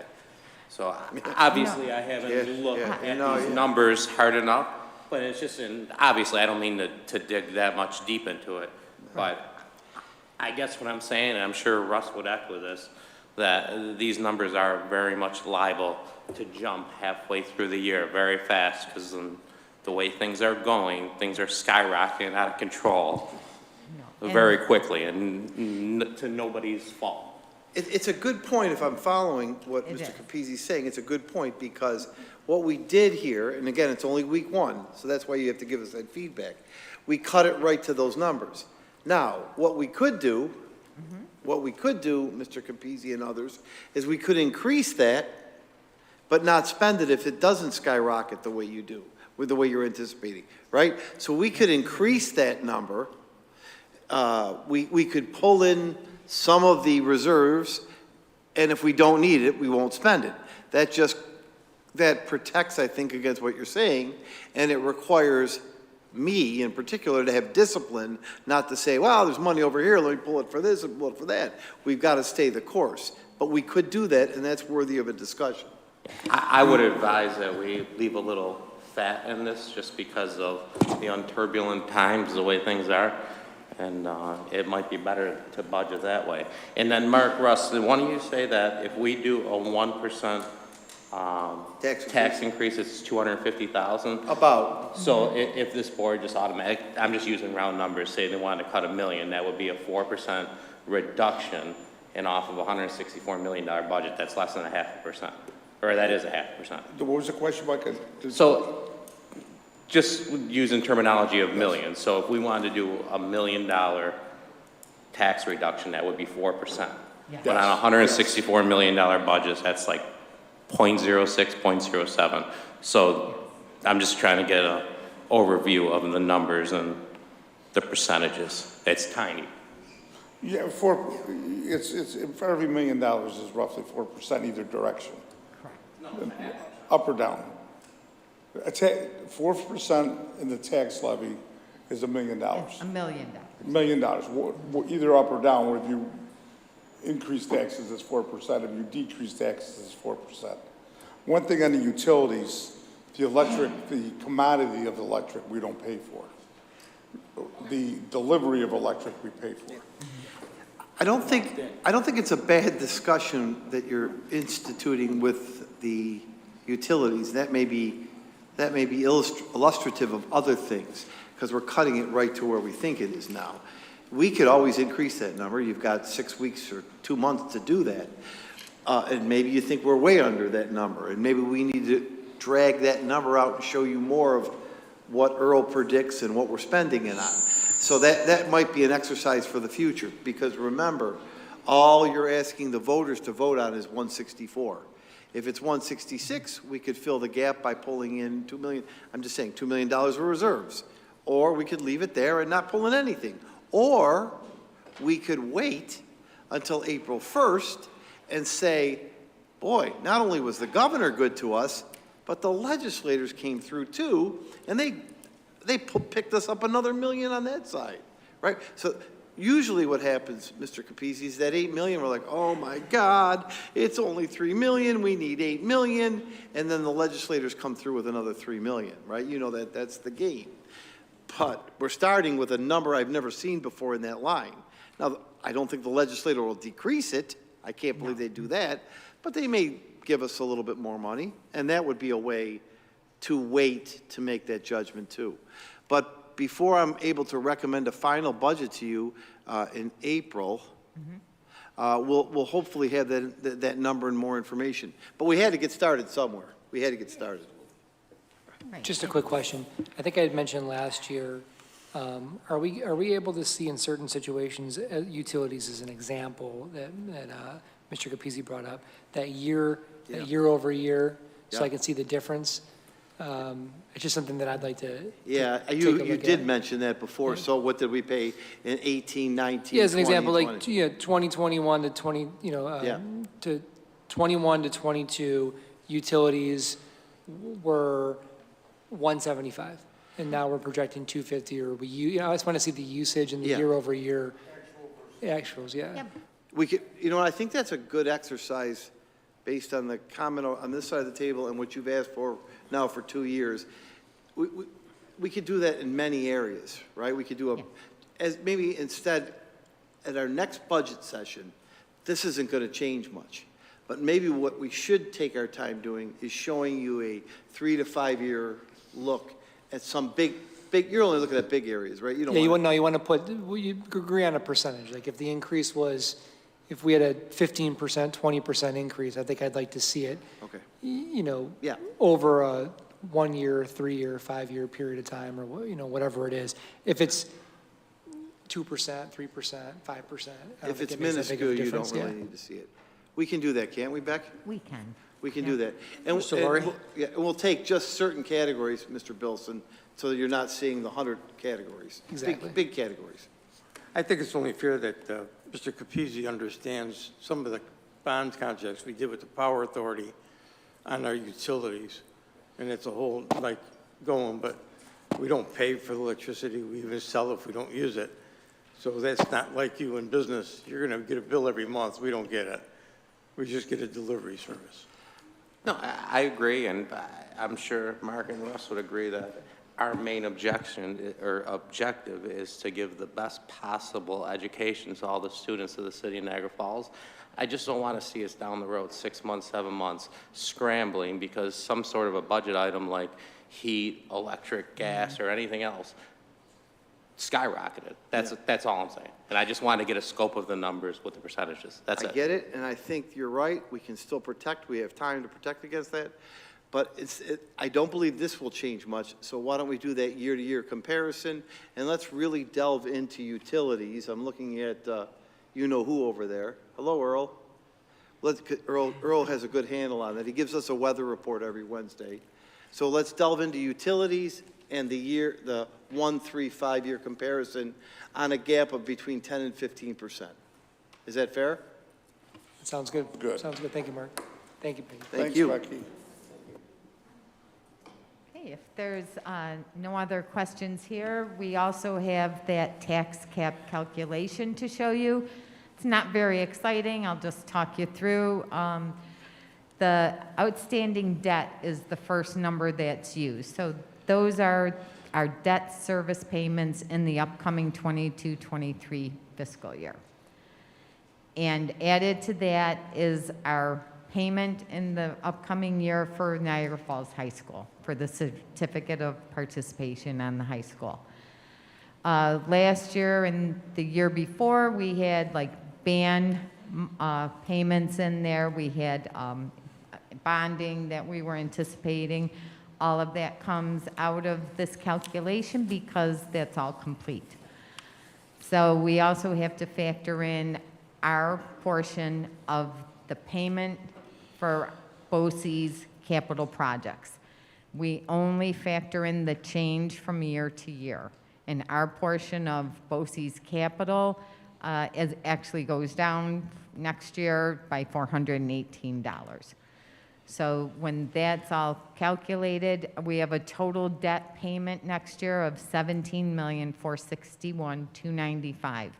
Now we have to compare that to our offsetting aid and any other things that we are using to pay that debt. So from the state, we anticipate, based on the governor's run, we're going to have $14,383,634 worth of state aid to apply to that $17 million payment. In addition to that, we're allocating $555,000 of the debt reserve, and that brings a capital exemption we can also include in that calculation. The capital exemption is the difference between our aid and our payment and anything that we're allocating, so that difference is $2.5 million. So for us to have a zero change to the levy, that exemption would have to be at least 2.396 million. Since it's 2.5, that is how we can raise the tax levy by $125,710 with only a simple majority. Right.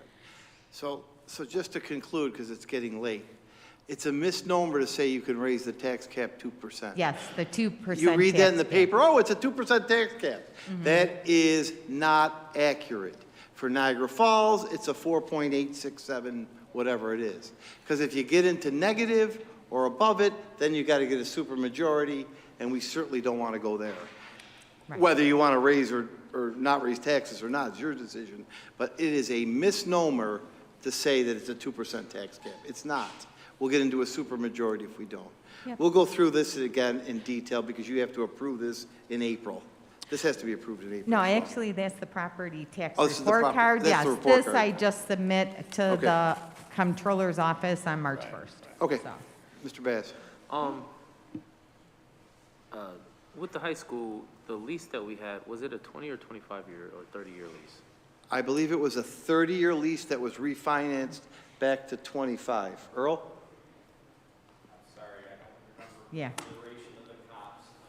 That's all right. It started at 30. But at the end of it, will that building will be ours, right? Because they don't want it back. Is that still the case? I don't,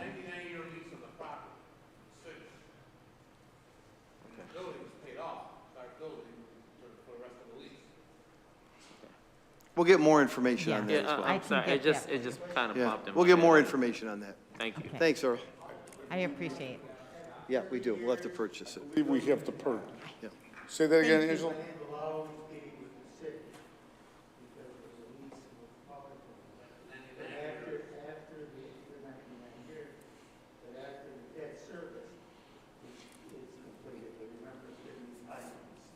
That's right. I'm going to guess, Earl, that it started at 30.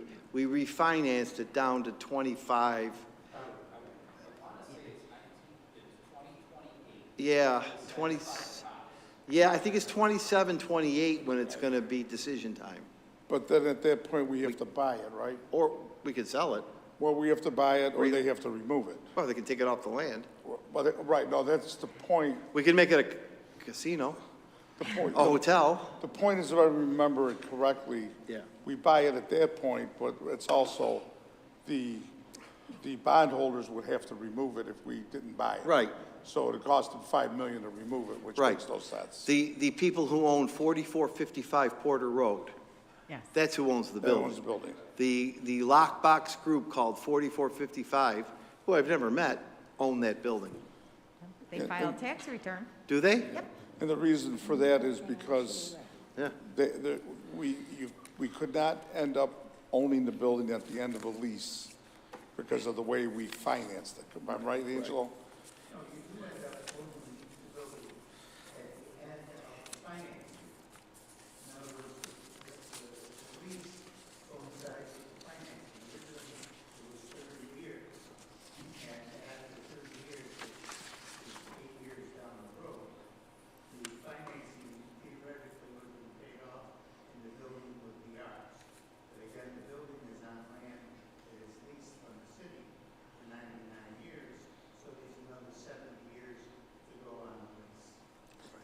If there's any problems at the end of 70 years, Angelo, you'll take care of it. That's right. I think that's all we have in terms of presentations, Mr. President, members of the board. They were lengthy, but they were good, and there were a lot of information. We'll go slowly through our agenda while we're doing it. If you have questions, we'll take them at that time, if that's okay. Yeah, sounds good. Anyone can just stop. Do you want to take a 5-minute break or you want to go? I heard 5 minutes. I need a quick break. Okay, 5, no more than 5.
Okay, ladies and gentlemen.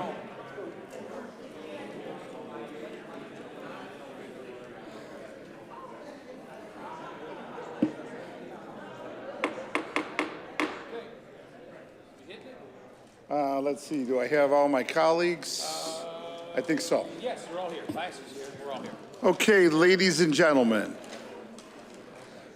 thank you very much. Welcome to this evening's meeting. Would everyone please stand for the pledge to the flag and the prayer? Thank you.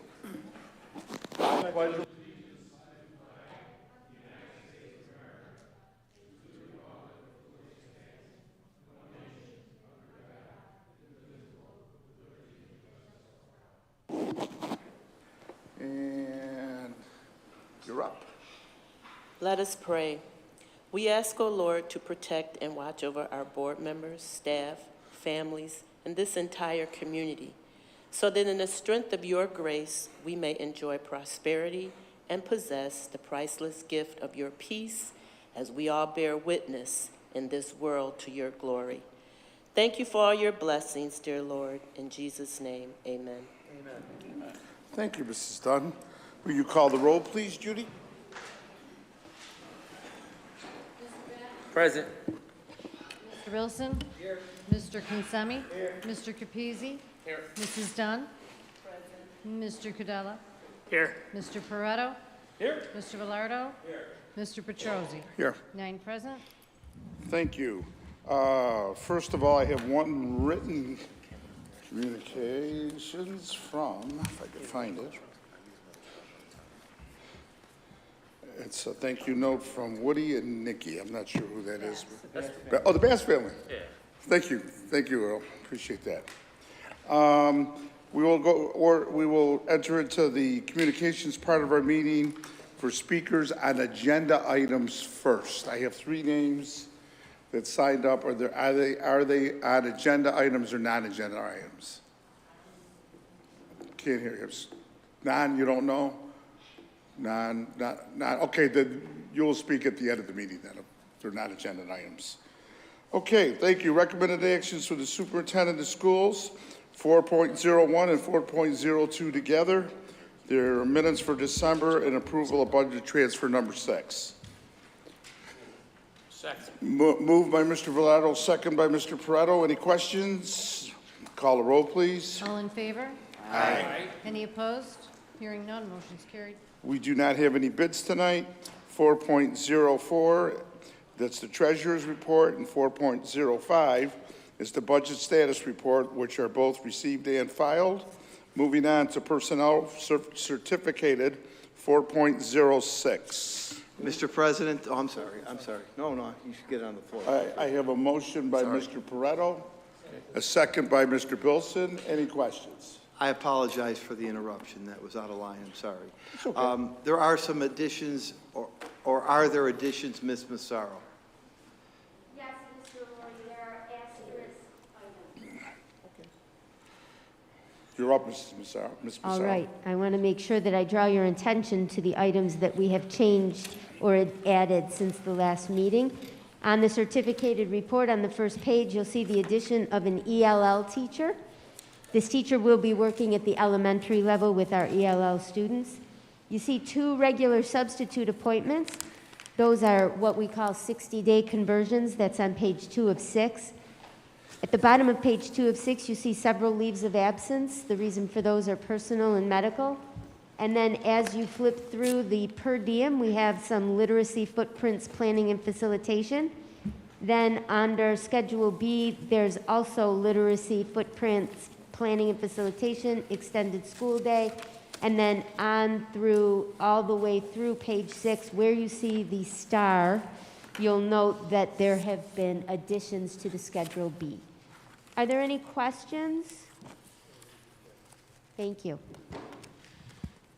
Thank you. We have a first and second. Any questions? Thank you. Call the roll, please. Mr. Bass? Yes. Mr. Wilson? Yes. Mr. Consemi? Mr. Capizzi? Yes. Mrs. Dunn? Yes. Mr. Cadella? Yes. Mr. Pareto? Yes. Mr. Velardo? Yes. Mr. Petrosi? Yes. All in favor? Thank you. 4.07 personnel report, classified. Any changes? First, I have a motion by Mr. Parado. How about a second? Mr. Velardo, okay. Ms. Purcell? Thank you. There were changes to this report as well.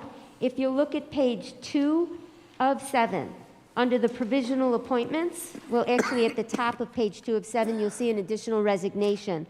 Then on page 2 of 7, under provisional appointments, you see the addition of a provisional accountant and a provisional purchasing agent in the district. As you move along, you'll see under probationary appointments on page 3 of 7, a probationary safety officer. Then on page 4 of 7, a probationary health associate. See a voluntary transfer at the bottom of page 4 of 7. You see additional leaves of absence on the bottom of page 5 of 7. On the change of status, that whole section is added. Those are folks who are moving from probationary to permanent in the district. And then on page 7 of 7, some additional hours for after-school program support. Any questions? Thank you. Any questions before we vote? Call the roll, please. Mr. Bass? Yes. Mr. Bilson? Yes. Mr. Kinsemi? Yes. Mr. Capizzi? Yes. Mrs. Dunn? Yes. Mr. Cadella? Yes. Mr. Pareto? Yes. Mr. Velardo? Yes. Mr. Petrosi? Yes. All in favor? Thank you. 4.08 and 4.09 we'll take together. They are the reports from the Committee on Special Ed and Preschool Special Ed. Thank you, Mr. Kinsemi. Mr. Bilson, any questions? Call the roll, please. All in favor? Aye. Any opposed? Hearing none. Thank you.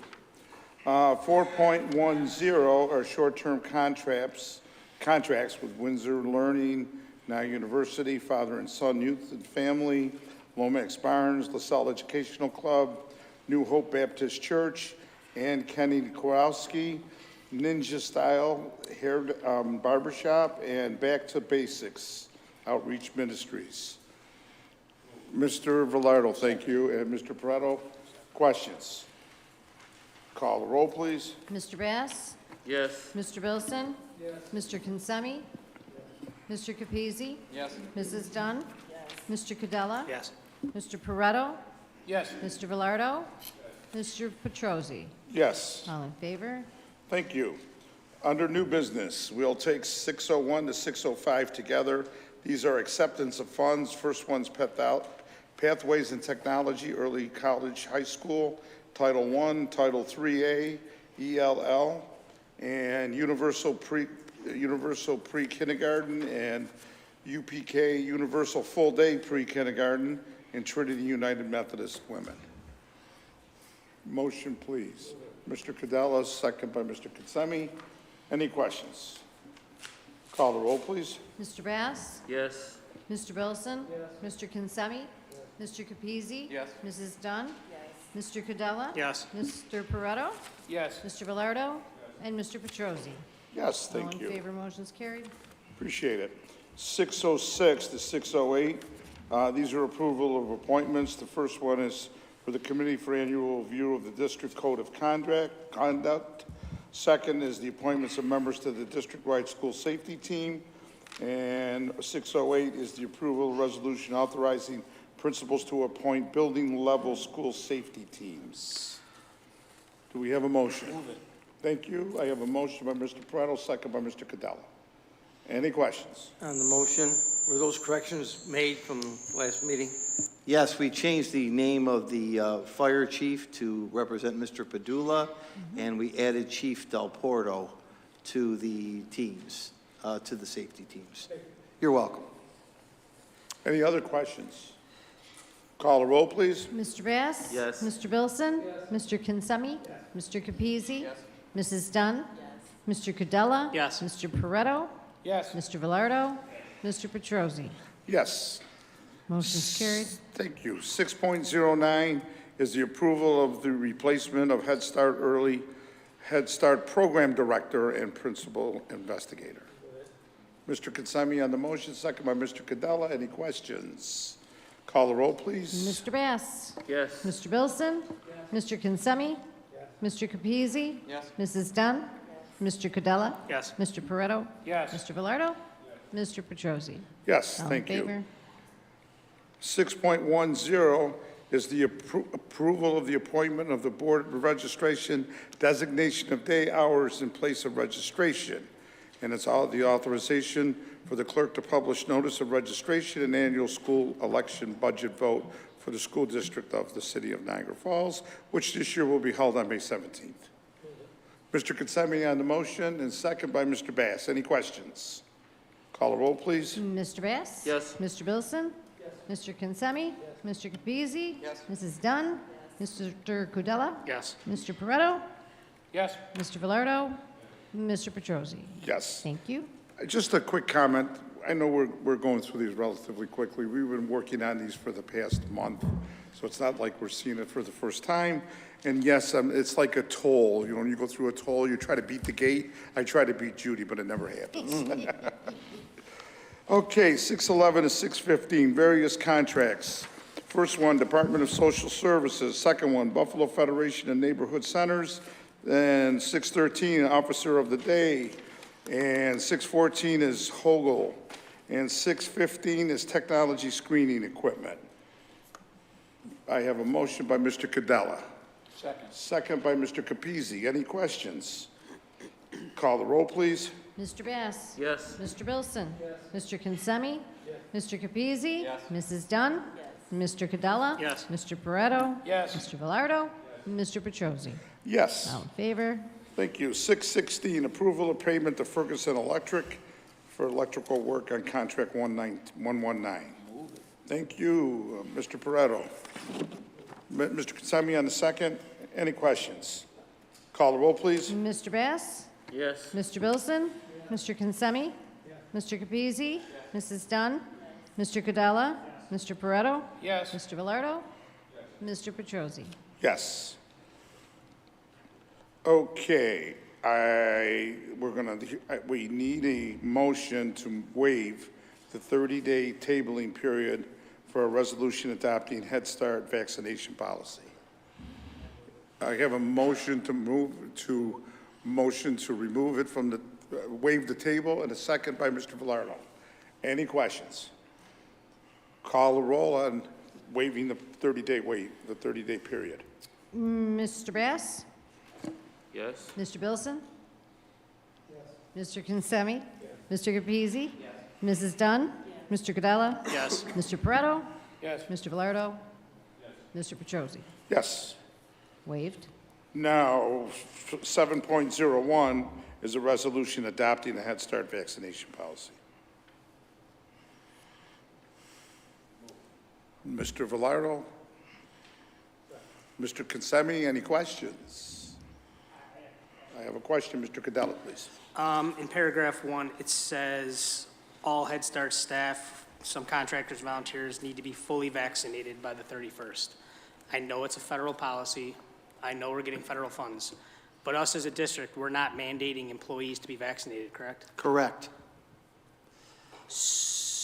In this case, there are 5 individuals who are being granted a waiver. I think it's religious and medical. Maria? Correct, Mr. Laurie, it's an exemption. Okay. So that's a federal policy to accept the federal money.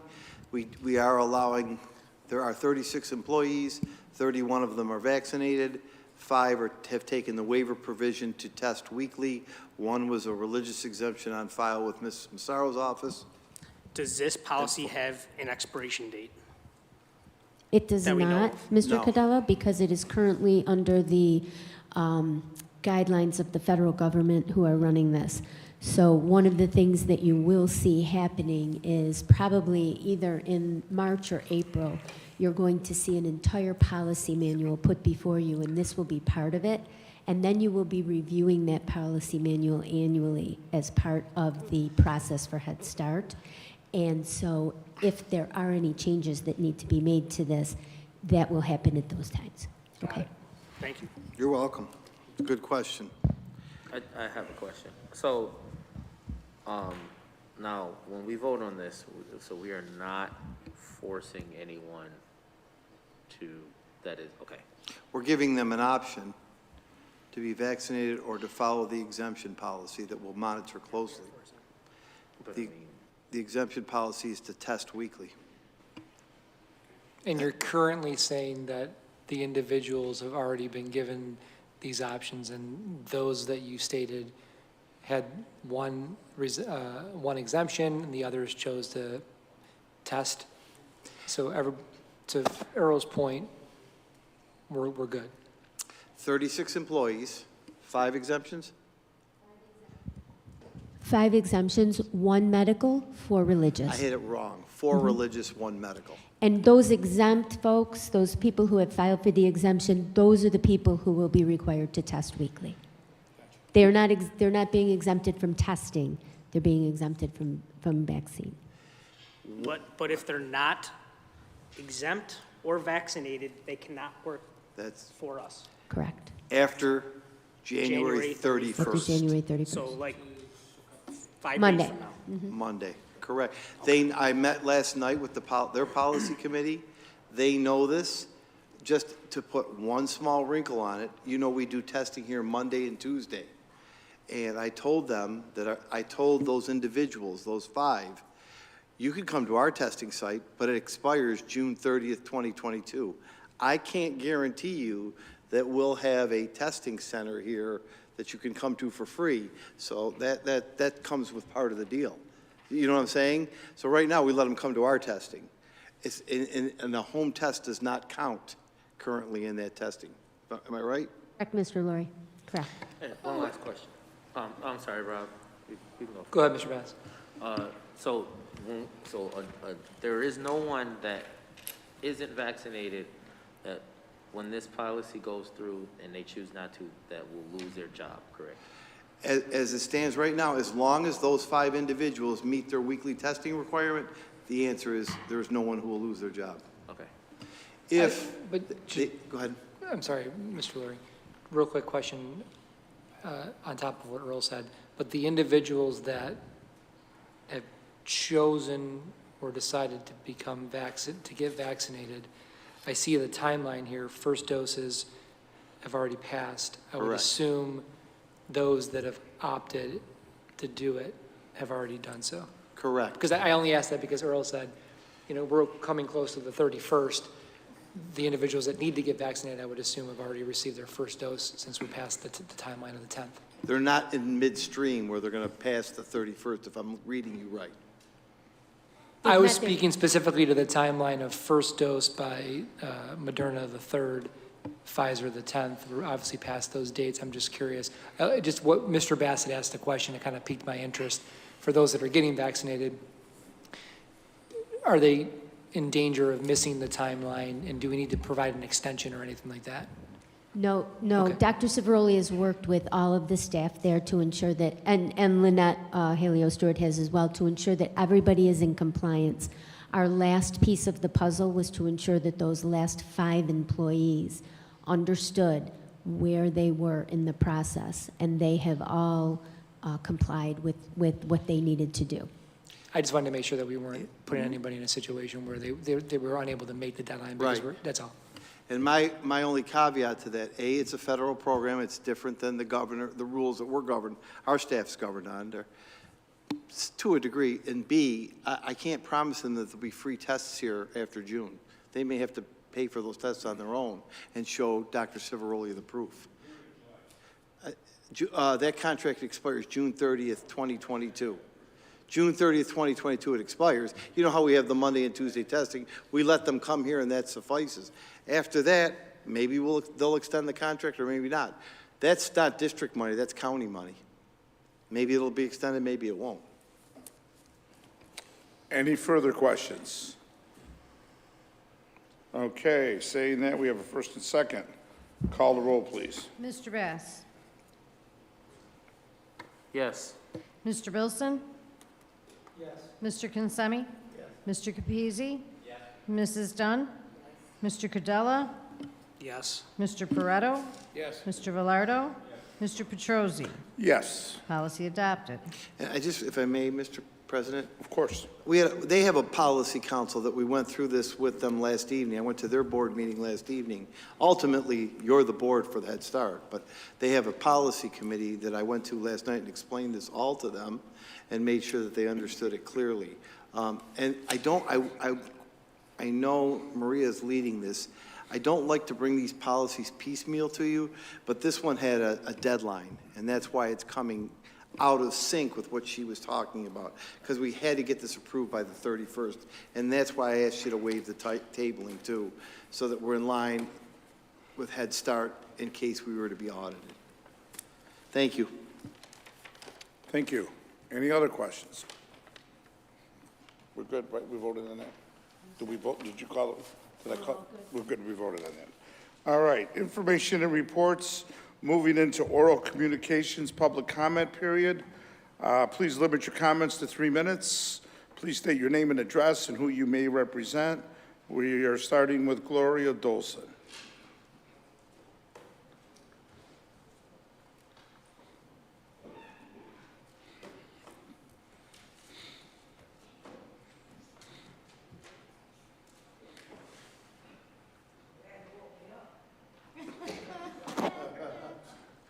I'm quite famous for that. I mean, because I'm really busy, and I'm going to take this off because it's just me. Well, first of all, I just say hello to Niagara Falls Board of Education, President Mr. Petrozzi, Mr. Laurie, and staff. I'm honored for this opportunity to speak to your hearts on behalf of the students and staff at Niagara Falls High School and Gaskill Preparatory School. My name is Gloria J. Dolson, member and founder of Men Standing Strong Together and Women, whose mission is to help create a safe learning environment in our schools. Education is improving the lives of others and for leaving your community and world a better place from when you started. I want all of you to know Men Standing Strong are not here to complain about our children. We are here because we care. It was October the 18th when Ms. Joyce Sanders, Mr. and Mrs. Tyree Cox, Reverend Charles Searcy, Reverend Fred T. Chambers, and I started volunteering in the lunchroom, helping staff to control aggressive behavior and fights. What Men Standing Strong Together witnessed on that first day was beyond comprehension. It was obvious much of the problem stemmed from disrespect of authority. It is no way students can gain knowledge unless they have deep admiration for their teachers, and that is respect. Teaching is a gift, and most teachers choose the profession because their love for children. Men Standing Strong and staff are working closely together to create a safe school learning environment for not only the students, but for everyone at Niagara Falls High School and Gaskill. It is your help we deeply need. All of you have the power on this board to help create an education system in Niagara Falls, New York, the honeymoon capital of the world, that we all can be proud of. Mr. Laurie has got the ball rolling, and that is being not to bring in DoorDash delivery. Thank God for that one. But we have a long way to go. For this reason, the board need to take serious action to protect teachers, staff, and others, adults in the building. I'm asking all of you whose trust and great admiration I do have. It may not be popular, but that is the truth, never is. Hoodies are a danger. Students wear hoodies and masks, which makes it scary and dangerous for teaching. That's a serious situation. Earpiece in students' ears, they cannot hear if something happened. If there's danger, they can't hear. Students cannot wear pajamas, which is the spread of COVID, unless we probably don't realize it, because pajamas should be worn at home in bed. Sleeping, piercing navels, we see that, halter tops. You know, this is winter time, and children need to dress like they're going to school and not to the beach. I am pleading to this board to take a close look at what is happening in our schools. We all have a responsibility. It takes a village.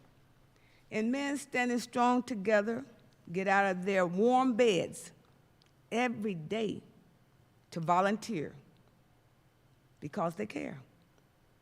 The situation is out of control in our schools.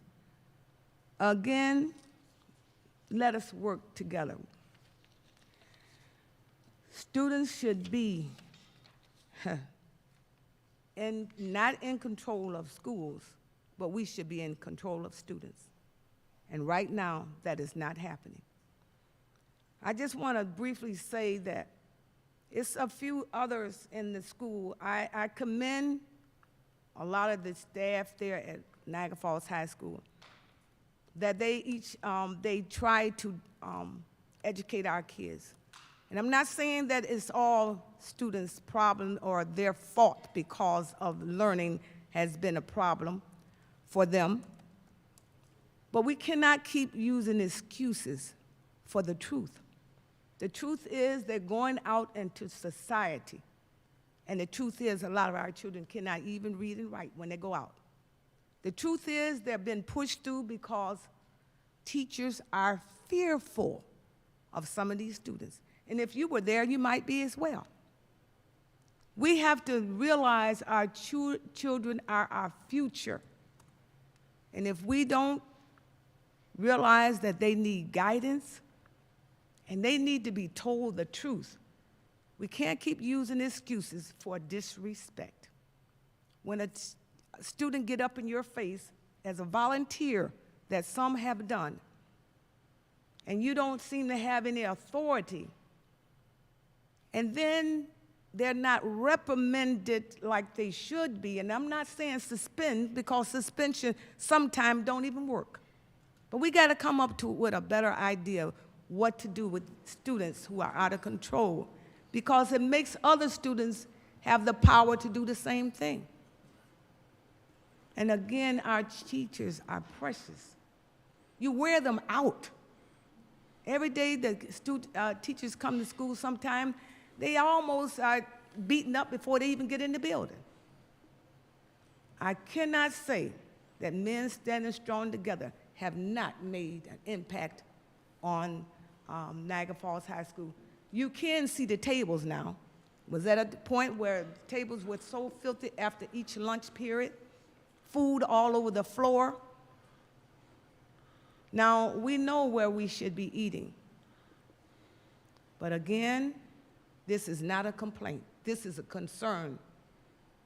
Niagara Falls School District was a place that everyone would want their children to be at. Gloria, we're at 7 minutes. Oh, we are. You should give me a stitching. Praise the Lord. I did. I doubled the time plus one. Okay. Thank you, honey. But again, I'm just saying to all of you here that I know you care.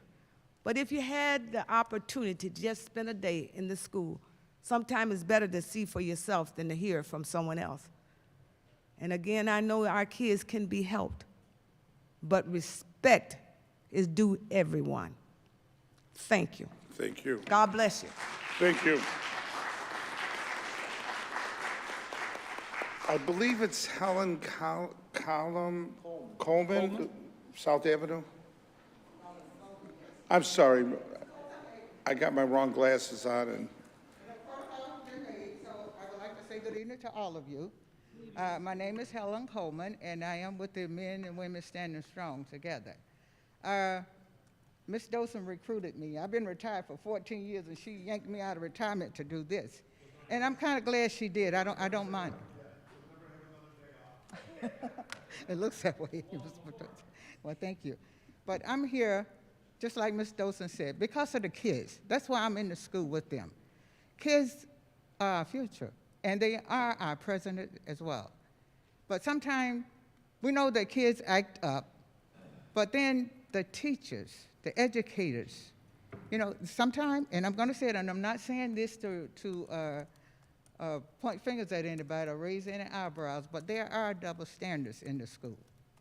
I told Ms. Joseph one day, I say, I'm just going to stand and watch. I'm not going to say anything. I'm just going to stand and watch.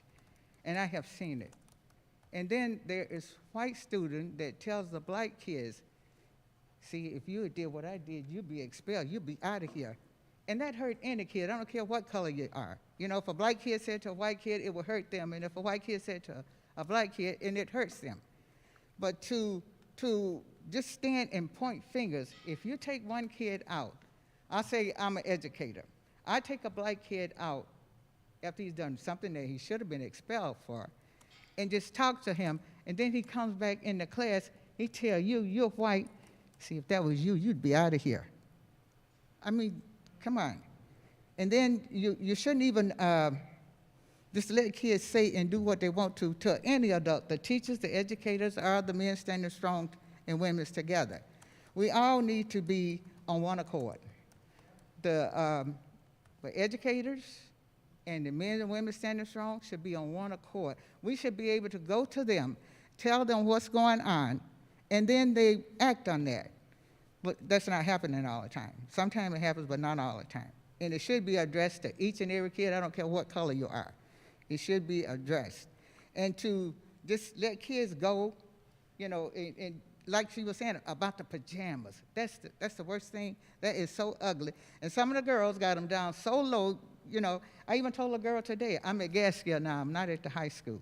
I told the girl, I said, you know, all of your back part is out. I see down to the wrong thing. She looked at me, so? I said, well, pull them out. I don't have to. So I got to walk away from that. I just walked right away from it. And one girl was in the same lunch period. I told her, I said, you was just in here. So I went and told, what's his name? Mr. Hamilton. I think he was in there. This is that Gaskill I'm talking about. So I told Mr. Hamilton, I said, she was just in this period. And he escorted her out and everything, told her, you can't do that. But there is double standards in the school. And like I said, I'm not here to raise any eyebrows or get anybody upset or angry. But you have to treat each child the way they act. I don't care who they are. Now, I grew up in the South in the 40s and the 50s. And what I see now, it's going backwards. We're going back to the old days. Things have not changed that much. They had started to change, but now they're going back again to the way they used to be. And years ago, when they immigrated to schools down south, the white educators had to go to school to learn the black culture. They said, how can you teach a black child what you don't know about that child? So they had to go to school during the summer. They was all upset, but they had to go if they wanted to keep their jobs and learn the black culture.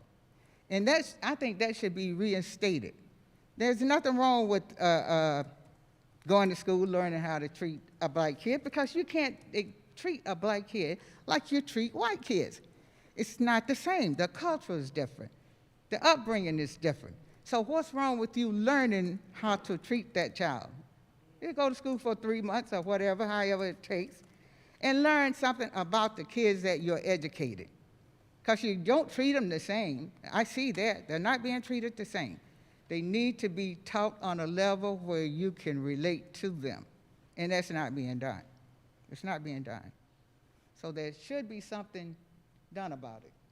Because you're having problems with kids in school. You're having a lot of problems with the student. That's because you don't know that child.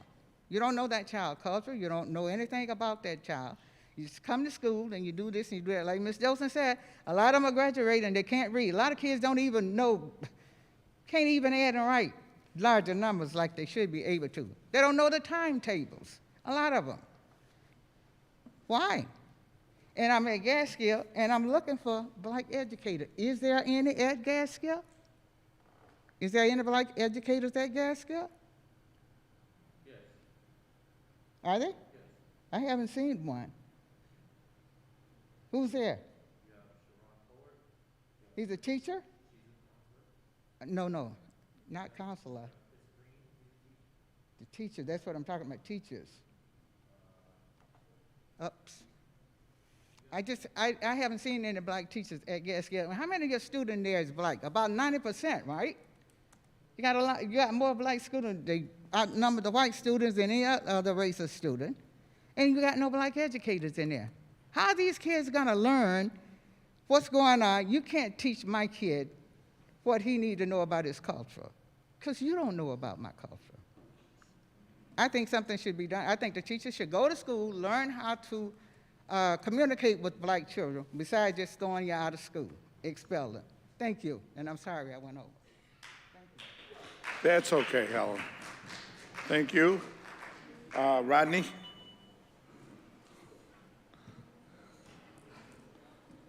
Sorry, the girls took all your time.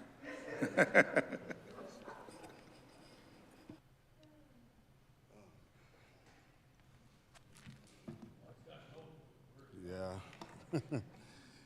Good evening, Mr. Petrosi, Mr. Lowry, and distinguished board members, ladies and gentlemen. My name is Rodney Sheard. I represent Men Standing Strong. Don't let the shirt fool you. Men and women standing strong. I live at 404 18th Street in Niagara Falls, New York. And our lady said a mouthful, and I had something here prepared to say, but I still have to address the fact of the disparities. That's always been a great concern of ours, all of ours. It should be, because it represents a problem for all of us. But the ladies covered those topics, but I just had to say a little part on it. But as parents, men and women, educators alike, we should all be concerned about the happenings in our schools today. I haven't had the opportunity to go to the school myself because of my work hours, but I attend the meetings with my group, and there are a lot of concerns that we have about what's going on in the education system at Niagara Falls High School.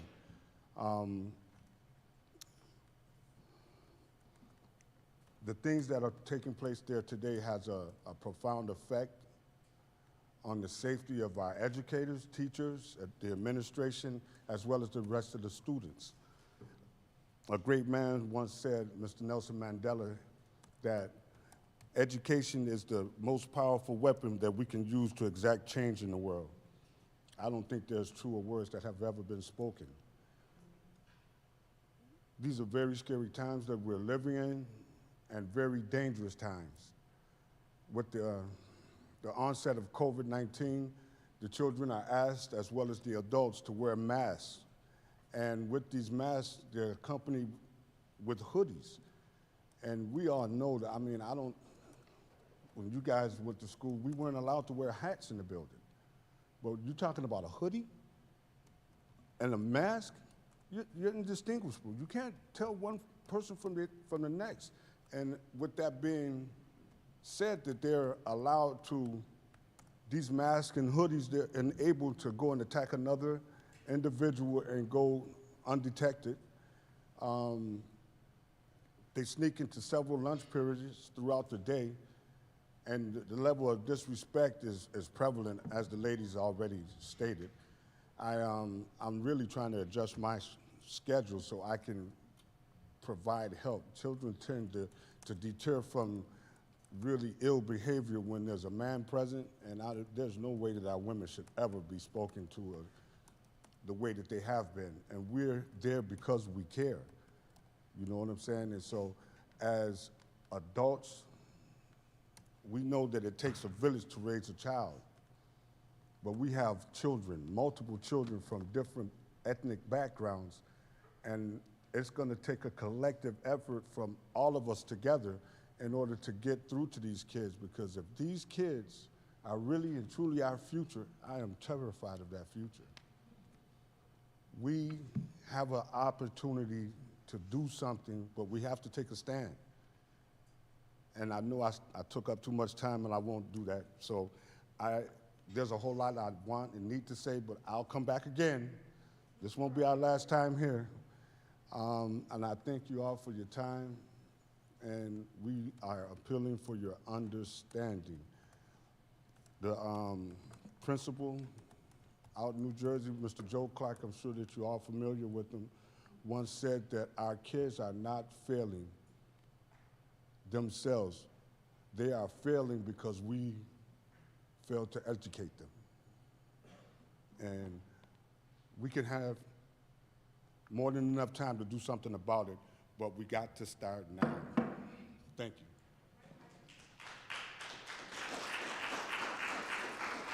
I appreciate all the speakers coming. Thank you.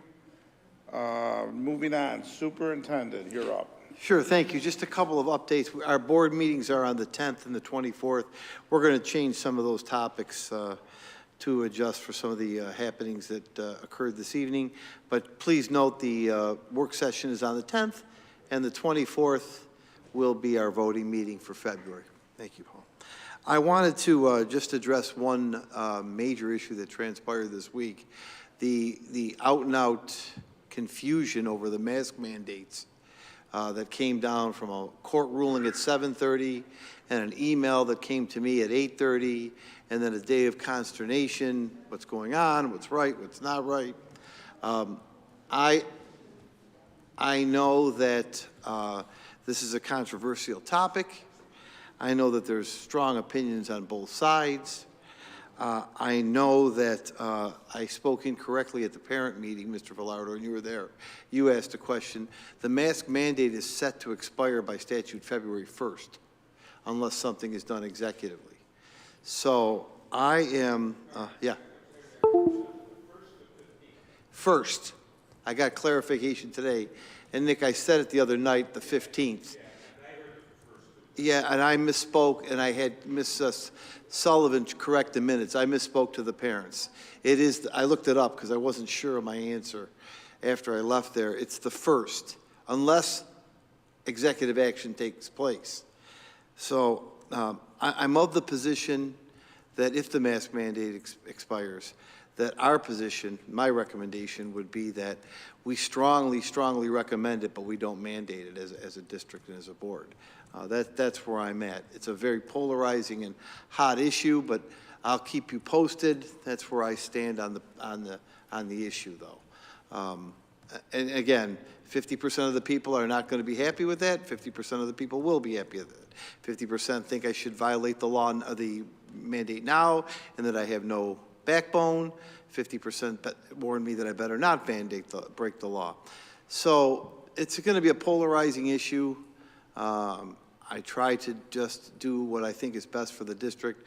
My current thinking is if it goes away, we'll strongly, strongly recommend it, but not mandate it, but that remains to be seen. And I just wanted to let you know where my head was on that topic. The rest of my updates are really good news.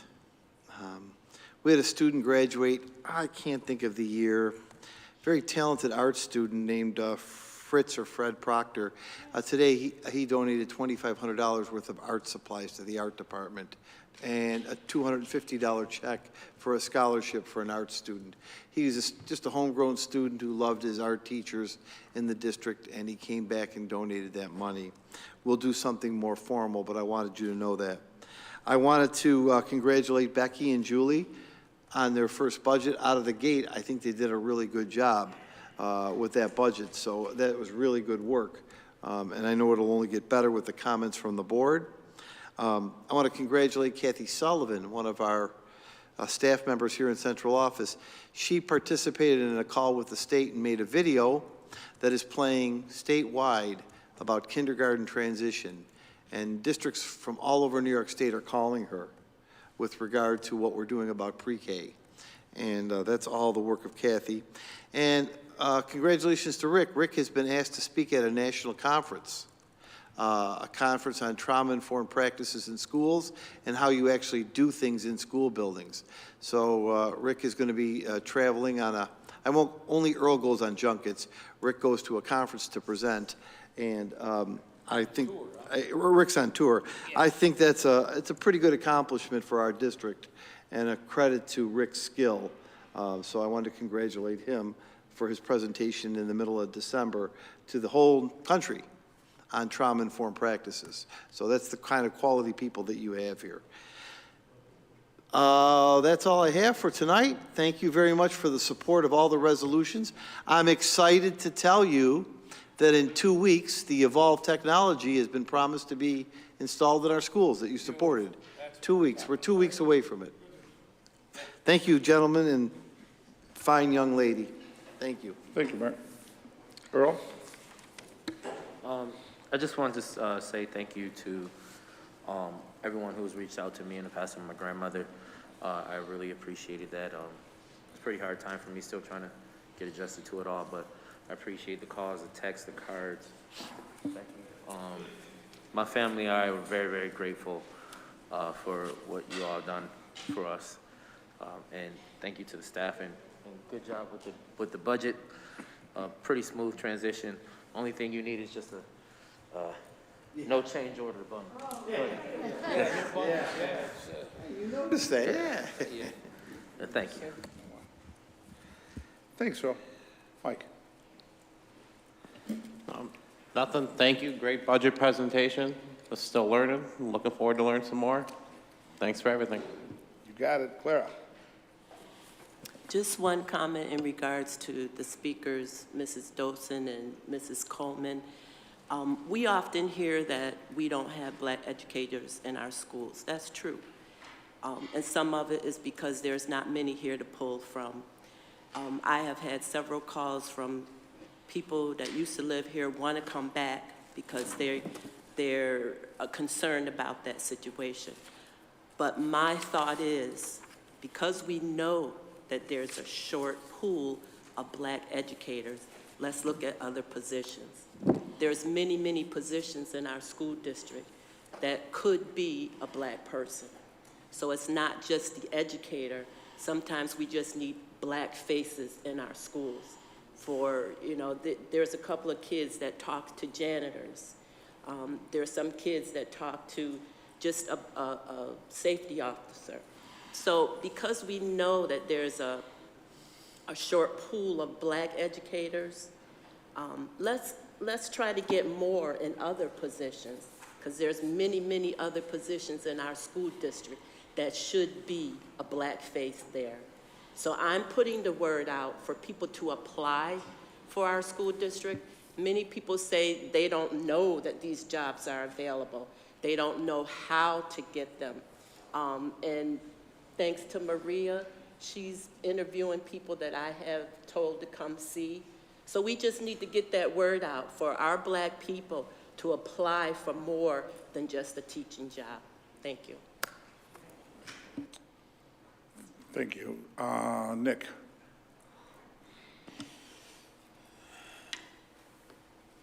Rebecca and Julie did a great job on the budget.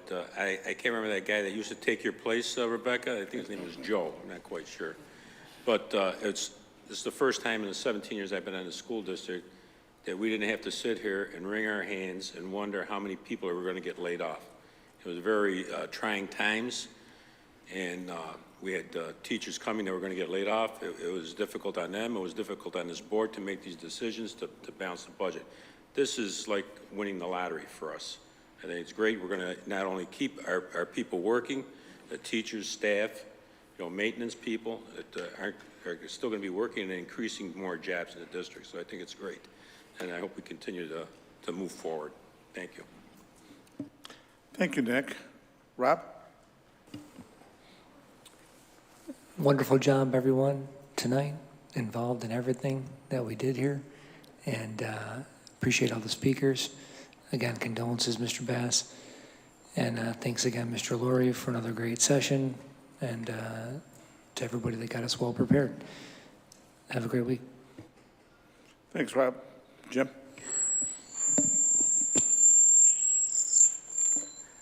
Thank you, Beck and your team. Mr. Laurie, thank you for your leadership in picking people that are so good for our district. I'd also like to thank our high school team tonight on their presentation. I think it was excellent. And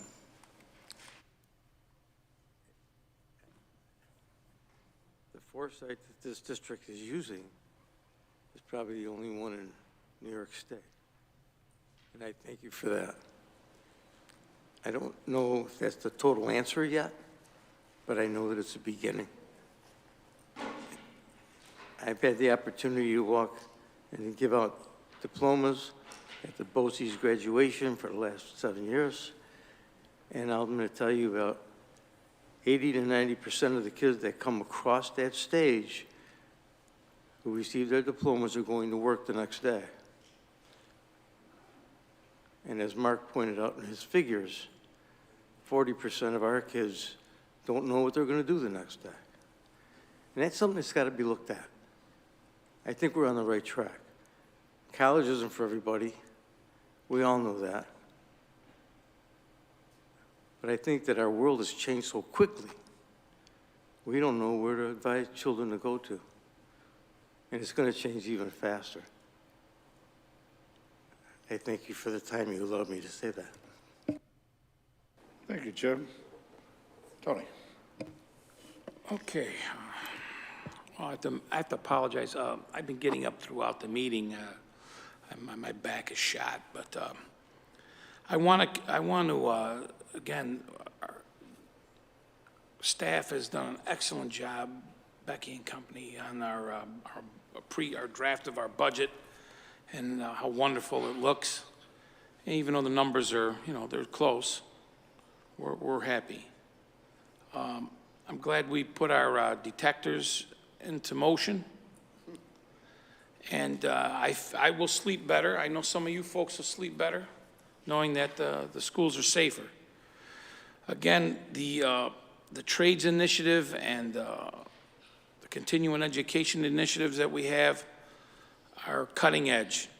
And it makes me proud to know that when I retire in the next 7 or 8 years, and some of my colleagues out of the trades, they're going to be taken up by kids, and going to be kids from this district, from the city of Niagara Falls. We can be a direct pipeline to these jobs, and these jobs are huge paying, big. And I'm going to continue to push for it as a board member, and I'm going to continually try to go in and talk to these students, because you guys are doing a hell of a job. I want to keep it going, I'd like to be able to reach out to the recently graduated ones too, down the road. That's something else we'll look into. Maybe not us, but maybe the city will do it. But I will tell you this, I'm glad that we are looking at it, because not everybody is made for college. My own kids are in pretty good debt for college. You go to the trade school, they pay you. You bring a wage out. You don't put nothing in but your dues. That's it. It's a beautiful thing. So you're not $50,000 or $100,000 in debt. And when you're coming out, once you top out, you're probably making about $80,000. That's big money. There's work coming up in the city of Niagara Falls and the surrounding area. Big construction work, big jobs, big pay. So again, I'd like to thank everybody for everything they've done leading up to this meeting, and God bless you. Thank you, Tony. Judy, anything? No, thank you. You're welcome. And I will be very, very brief. Great budget. I just have one caveat. This is the most important time in a business is when you have money, because the efficiencies go away and everyone tends to get a little bit complacent. So I would just ask that we keep an eye on everything, and I'm sure we'll do well, and hopefully it continues for many, many years. Been here a long time, never had this pleasure, never. And Mr. Bass, my personal condolences.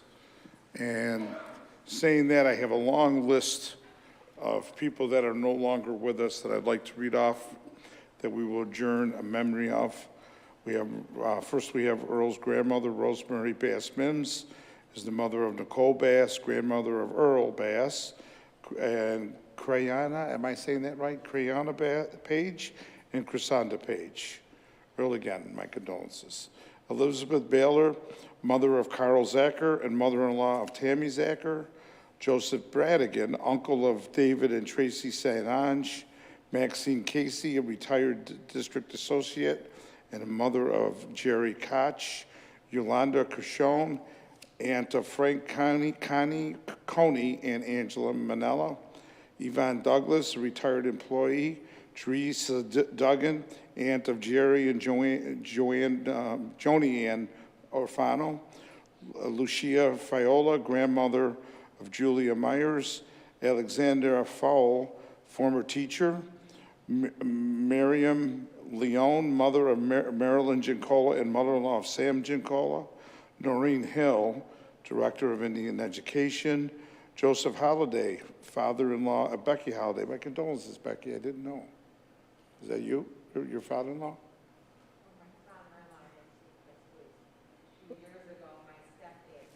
Okay.